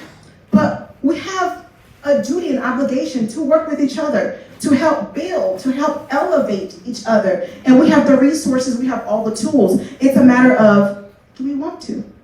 And we should want to. Because the development of the Black race is critical. Yes. To your personal development, to the development of your children. It is paramount. So we have to go back to history. As my brother said earlier, history is critical. Do you know yourself? Do you know who you are? Because I remember as I'm walking down the streets of Accra, Kumasi, Tema, Cape Coast, wherever, and I say I'm from Haiti. They're like, what is that? That's unacceptable. We have to teach our children about where they come from. Where are their peers? Where are they in the world?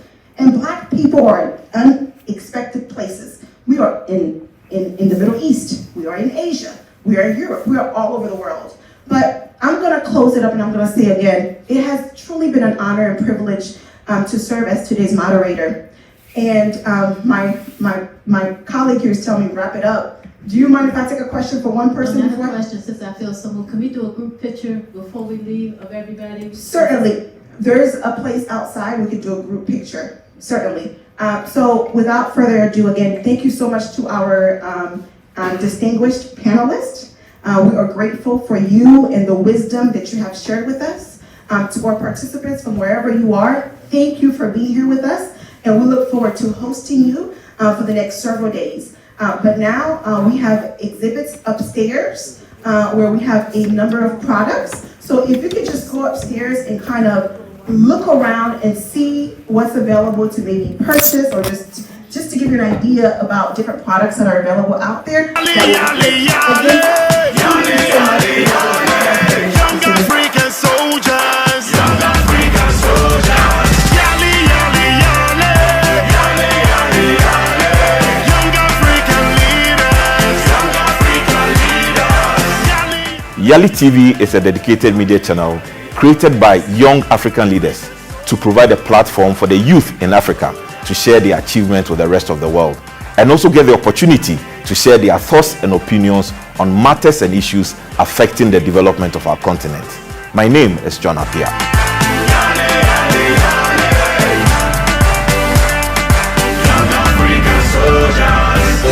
Yali TV presents amazing segments that takes you into the life of young change leaders across the continent.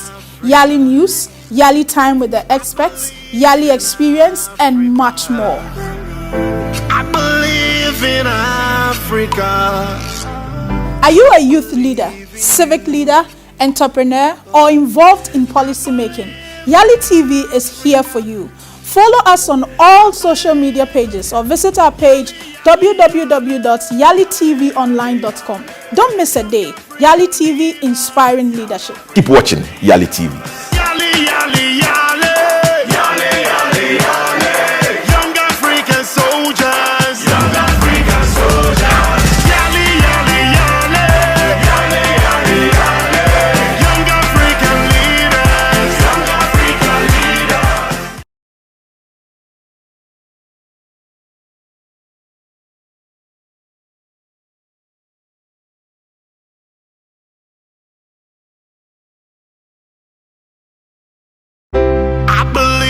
In Africa, I believe in Africa. I'm Eunice Mano Bagi, the correspondent from Nigeria. Keep watching Yali TV.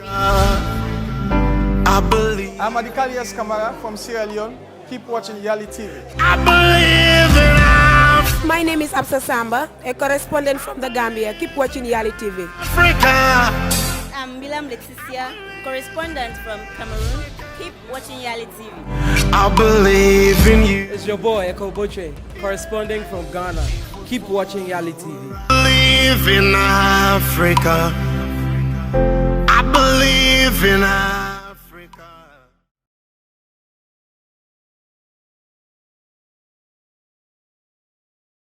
Yali, yali, yali, yali.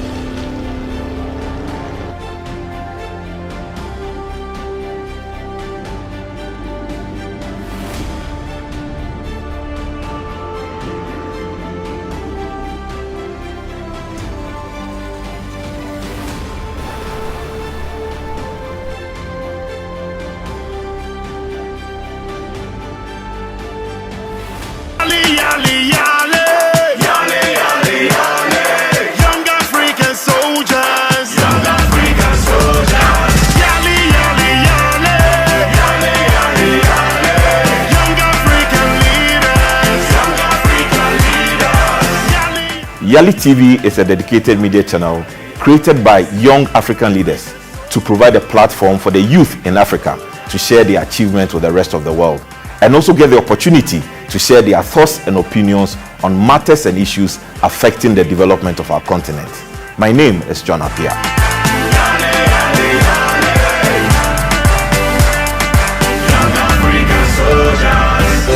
Yali TV presents amazing segments that takes you into the life of young change leaders across the continent.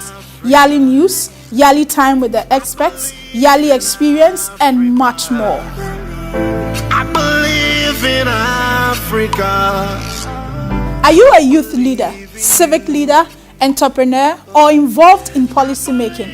Yali TV is here for you. Follow us on all social media pages or visit our page www.yalitvonline.com. Don't miss a day. Yali TV, inspiring leadership. Keep watching Yali TV. Yali, yali, yali. Yali, yali, yali. Young African soldiers. Young African soldiers. Yali, yali, yali. Yali, yali, yali. Young African leaders. Young African. I believe in Africa.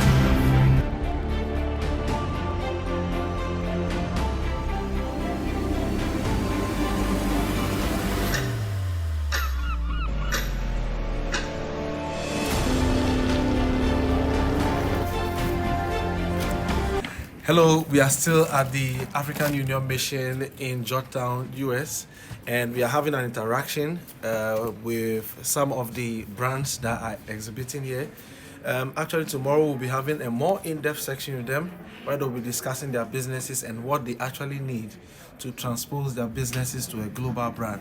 But we are here to discuss some of the brands. I see Oye here, but I want her to tell us about her business and share some thoughts with us on how we can get her products and what makes her so unique that the whole diaspora must look at her as the next big brand. Please tell her about yourself. Hello, my name is Anita. I'm based in Ghana. I create African-inspired clothing items and bags. We mainly use repurposed leather. We use sheep leather, and then we also use African fabrics, which is sourced in Ghana and all over Africa.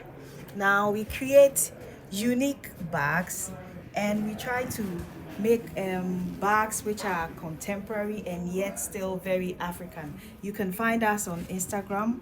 Our page is oye_gh. We also have a website, oyebags.com. And where can we get some of these bags in the US? Do you have In the US, we have shops. Awesome. Yes, we have shops that stock our item. We have Shop Bombshell in Atlanta, and then we have Potomac Mills, which is also in Virginia. Yes. Amazing. So, where do you do this production? Is it here in the States or No, you do it in Ghana? everything is done in Ghana. So this is from all the way Ghana? All the way from Ghana. Wow. Yes. Wow. Awesome. These are very beautiful. This will match a lot of our clothing here, especially in the winter season. These clothes will match with the jackets. Well, are these socks made in Ghana? No, these are Edinkra inspired socks. Okay. Yes. Okay. So at least Amazing. you can pamper your feet with Edinkra inspired socks. Wow. Amazing. Please give us your details again. So you can find us on Facebook, we are Oye, O-Y-E. On Instagram, we are Oye_GH. OYE_GH, and then we have a website, www.oyebags.com. Amazing. We are still here at the Black History Festival, and we're visiting some of the brands, and I see here some bespoke brands from male. Please tell us about your brand, tell us about yourself, and what's this all about? Hi, my name is Asaf. I'm from Ghana. This is Auto Couture. It's a male fashion brand, and we make clothes predominantly for males, but we have a mixture of unisex as well. So we do mainly kaftans and ready-to-wear outfits as well. You can find us on Instagram, Auto Couture, and also on Facebook. No. So, sir, what makes your brand unique, especially in this time that a lot of people want to wear African wear? What makes your brand unique? Because I see some of them look like the Panama brands. They look very high quality. Are these made in Ghana? And if they are made in Ghana, what inspired these designs? Okay, so basically, I'll break it down into two sections. We do custom-made outfits, which are kaftans, and one of our strongholds are we do clothes timely order. A lot of times when you deal with tailors, they have issues with timing and delivery. But we have assurance of delivering our outfits on time. With our ready to wear, we do usually, like I said, unisex and stuff that fit all sizes and all shapes. So that's where our inspiration comes from in terms of fit, where you can have a shirt like this that will fit many people. It's usually worn as a loose fit. It's something beautiful for the summer. Yes. You can wear it with shorts, trousers, jeans. This would be nice with your jeans and your boots, Exactly, you know? Exactly. A nice hat. Wow, this is very beautiful. And so if you're interested, get our products on Auto Couture on Instagram. Amazing. Thank you very much. Thank you. And wow, this looks like pancake, but I know it's skin products. And wow, I feel like just eating them. Please tell us about yourself. So my name is Francisco Poku. I'm CEO of Solution Oasis Limited. We manufacture natural skincare products using African oils, butters, and herbs to make bespoke products that can sit on any shelf all over the world, but very proudly African, so that the people in the diaspora, just as the people at home, can have all the benefits of the natural things we have back home. It's alata seminani. Alata seminani yashe nukuti. This is beautiful. So that everywhere, it can be anywhere. This will fly. Yes, in Ghana, internationally. So we intend to be a global brand, but we technically target the people in the diaspora. Wow, this is beautiful. I want to see some of the brands that like we used to use that were traditional and looking. So we have to make it contemporary so that they know that beautiful things come out of Africa. The fact that it's African does not mean it should be super rustic, but just to make it amazing. Amazing. So how can we get these products? So we are online in Ghana, www.Beauty Secrets Africa. We have a USA branch that is based in Florida, so that's also www.beautysecretsusa.com. Wow, thank you so much. Tomorrow we'll have more discussion about your brand. Definitely. Thank you so much. And you're also based in Ghana? Yes, I'm based in Ghana. We flew all the way to celebrate Black History. Please, if you're watching this, it's important we support our brands, not just in posting them, but buy, make orders, recommend them. And these brands are really beautiful and deserve global attention. Proudly made in Africa. Wow, that's so beautiful. I want to visit it today. They're still on? The cook of it. That's what they mix coconut. The cost quite much. Coconut.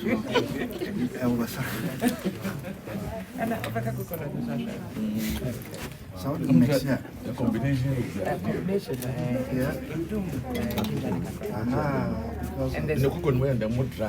It's oven made. Yes, it's toasted. Yes. So no oil, no nothing. No mixing. I'm not going square. Ginger being boxed.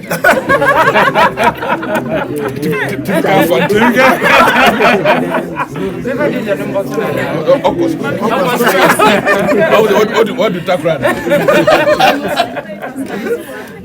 Oh man, you know where's no use. Anti-inflammatory, for your digestion, for your bronchial issues, nausea.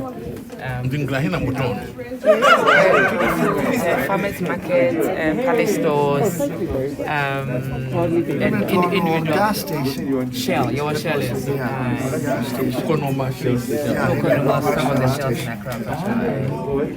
Not some pharmacy shops. Not yet. Pharmacy.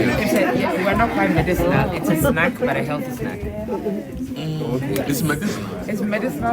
I'm sure it finds cold. It does. Yes. But I'm going to say that. Don't mind it. Papa, how are you, Francisca? Come in.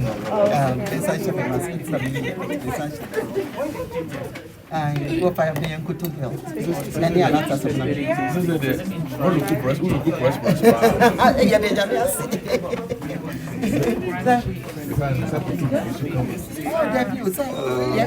In Ghana, we have to inspire them to say it's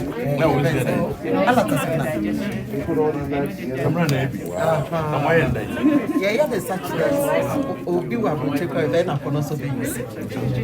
But the terms of Ghana, the major supermarkets, ShopRite, all these and the way of people, but it's everything here. Local ingredients, it's all the raw materials they want to transform it into things that are marketable all over the world. We say like this is coming to this shop, you get it again. So that's the whole idea.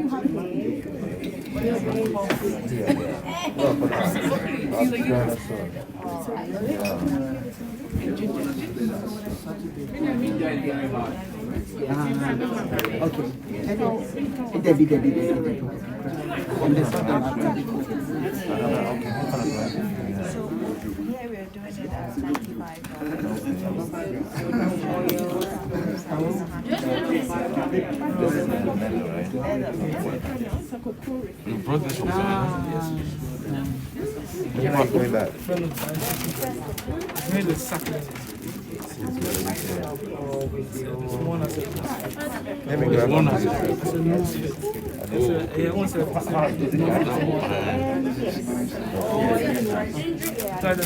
have the card. I don't have time. Okay. Let's do that. How much is that? Is that all?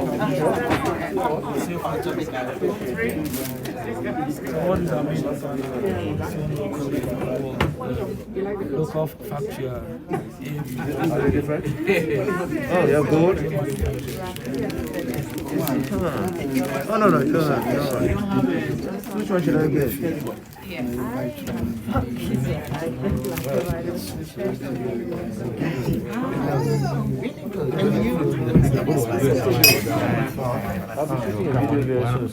After one of these. Yeah. And the brand is way. Okay. We're not putting it on the top.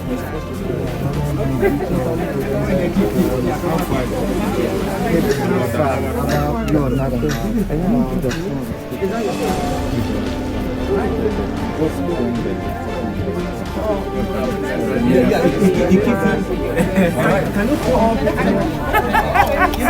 Alright, so we are still live here on Yali TV, and we are at the stand. So tell us, what is your business about? So my name is Ikia Sapong, and our company is called All Natural Products. So as the name indicates, it's really all natural products that we deal with. We are in the food business, value addition, and we try and create healthy snacks and local snacks that we have. We try to make it more interesting. It's hard. So we could only bring 2 of our products here. So there's the ginger chips and there's coconut chips. As you are aware, ginger is good for anti-inflammation, for digestion, for nausea, it builds with immunity and all. So ginger is an amazing plant that God has given us. So we try and make it easy to eat. And it's an appetizer. Exactly, appetizer, and extremely medicinal for your gastro issues and all. And this coconut is slightly toasted, slightly sweetened. So for our product, products, there's no additives, no artificial color, 100% no organic. preservative. It's as organic as it comes. We just use a tinge of sugar because ginger is quite bitter. So the sugar gives it the crunch and also sweetens it a little bit to make it easy to eat. Where can we get some of these products? So we're currently not here, but in Ghana we can be found in Judy Foods, Farmers Market, Palace stores. We're growing our distribution. So you can also find us on Instagram, All Natural Products GH, on Facebook, All Natural Products GH as well. We want to tell you, if you are watching, we want to tell you that from March, officially from 1st of March, you will be seeing their official page on the Black History page. So you go to Black History, www.blackhistoryfestivals.com. You will see, when you click on them, you can visit, take you to their pages, and you can see their products as well. Thank you very much. Thank you so much for having us. Thank you. Hi, I'm Ambassador Samuel Jacob Sabi, and I am actually enjoying this product. And I know my wife is going to love this product as well. So I've got two. I'm going to show it to my wife, and it's a blessing to be part of this program. Thank you.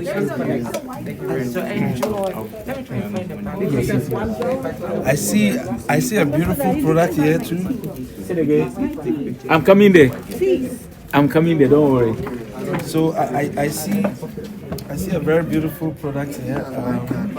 Dahlia. So is this made in Turkey? No. So tell us about this made in Ghana with turkey berry, and then it has a combination of ginger. We have with a combination of mint. We have with cinnamon as well. And everybody in Africa knows that when you talk turkey berry, you're talking about a blood booster, a blood cleanser, an energizer. And so having this in this nice packaged tea bags with mint, cinnamon, ginger, is absolutely perfect. And we are so excited to have to bring this from Ghana all the way to Washington, D.C. at the Black History Festival and show this to our colleagues here. So where can we get some of these beautiful products? This is available in the Ghanaian market. And I had to be made by the Yali Fellow. Yes. This is packaged by Yali Fellow. So this product is actually by Yali Fellow. Done by Yali Fellow. So make sure you get in touch, get your teas package from Ghana. So I think this is beautiful. One of the things that we have been talking about or that we lack has been branding. Looking at the products from the soaps, see Alata Seminar branded shampoo containers. I think that hotels will need to begin to patronize this back in Africa. That's good. When we are doing appetizers, we need to use some of these products. They are very good. I'm already feeling hungry. The soaps, imagine in the hotel room, instead of we've moved from those levels where it is difficult to use Alata Seminar. Now Alata Seminar is wearing suit. And then now we have turkey berry.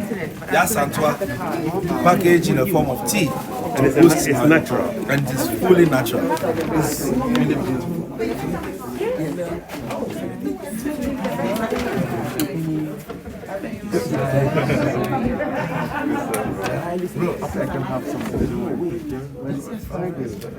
So I see some beautiful dresses here. For the hotel, I must wait for you.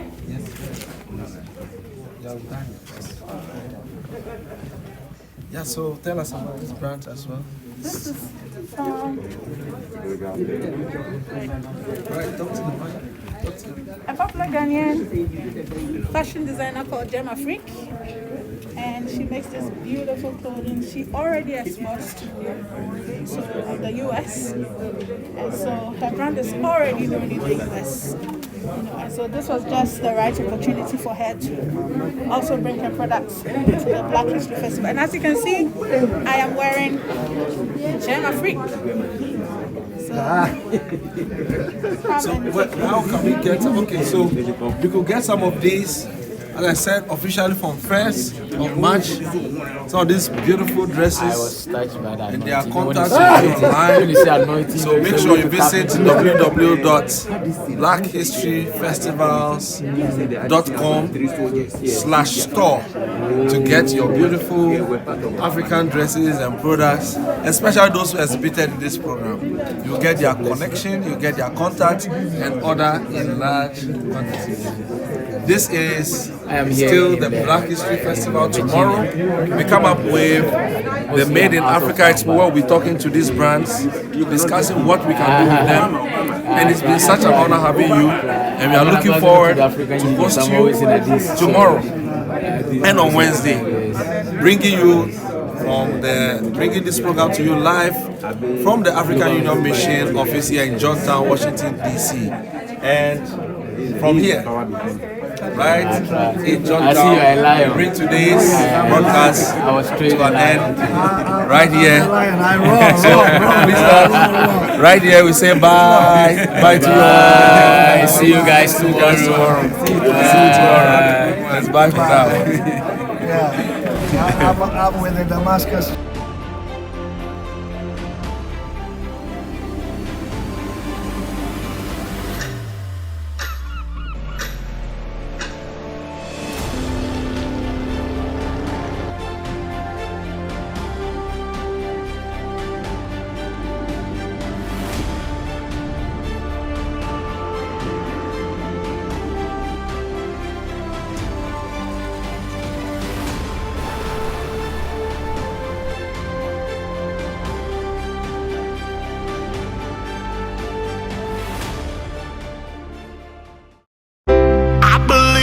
In Africa, I believe in I'm Eunice Emmanuel Bagi, the correspondent from Nigeria. Keep watching Yali TV. I believe. I'm Adikalias Kamara from Sierra Leone. Keep watching Yali TV. I believe in Africa. My name is Absa Samba, a correspondent from the Gambia. Keep watching Yali TV.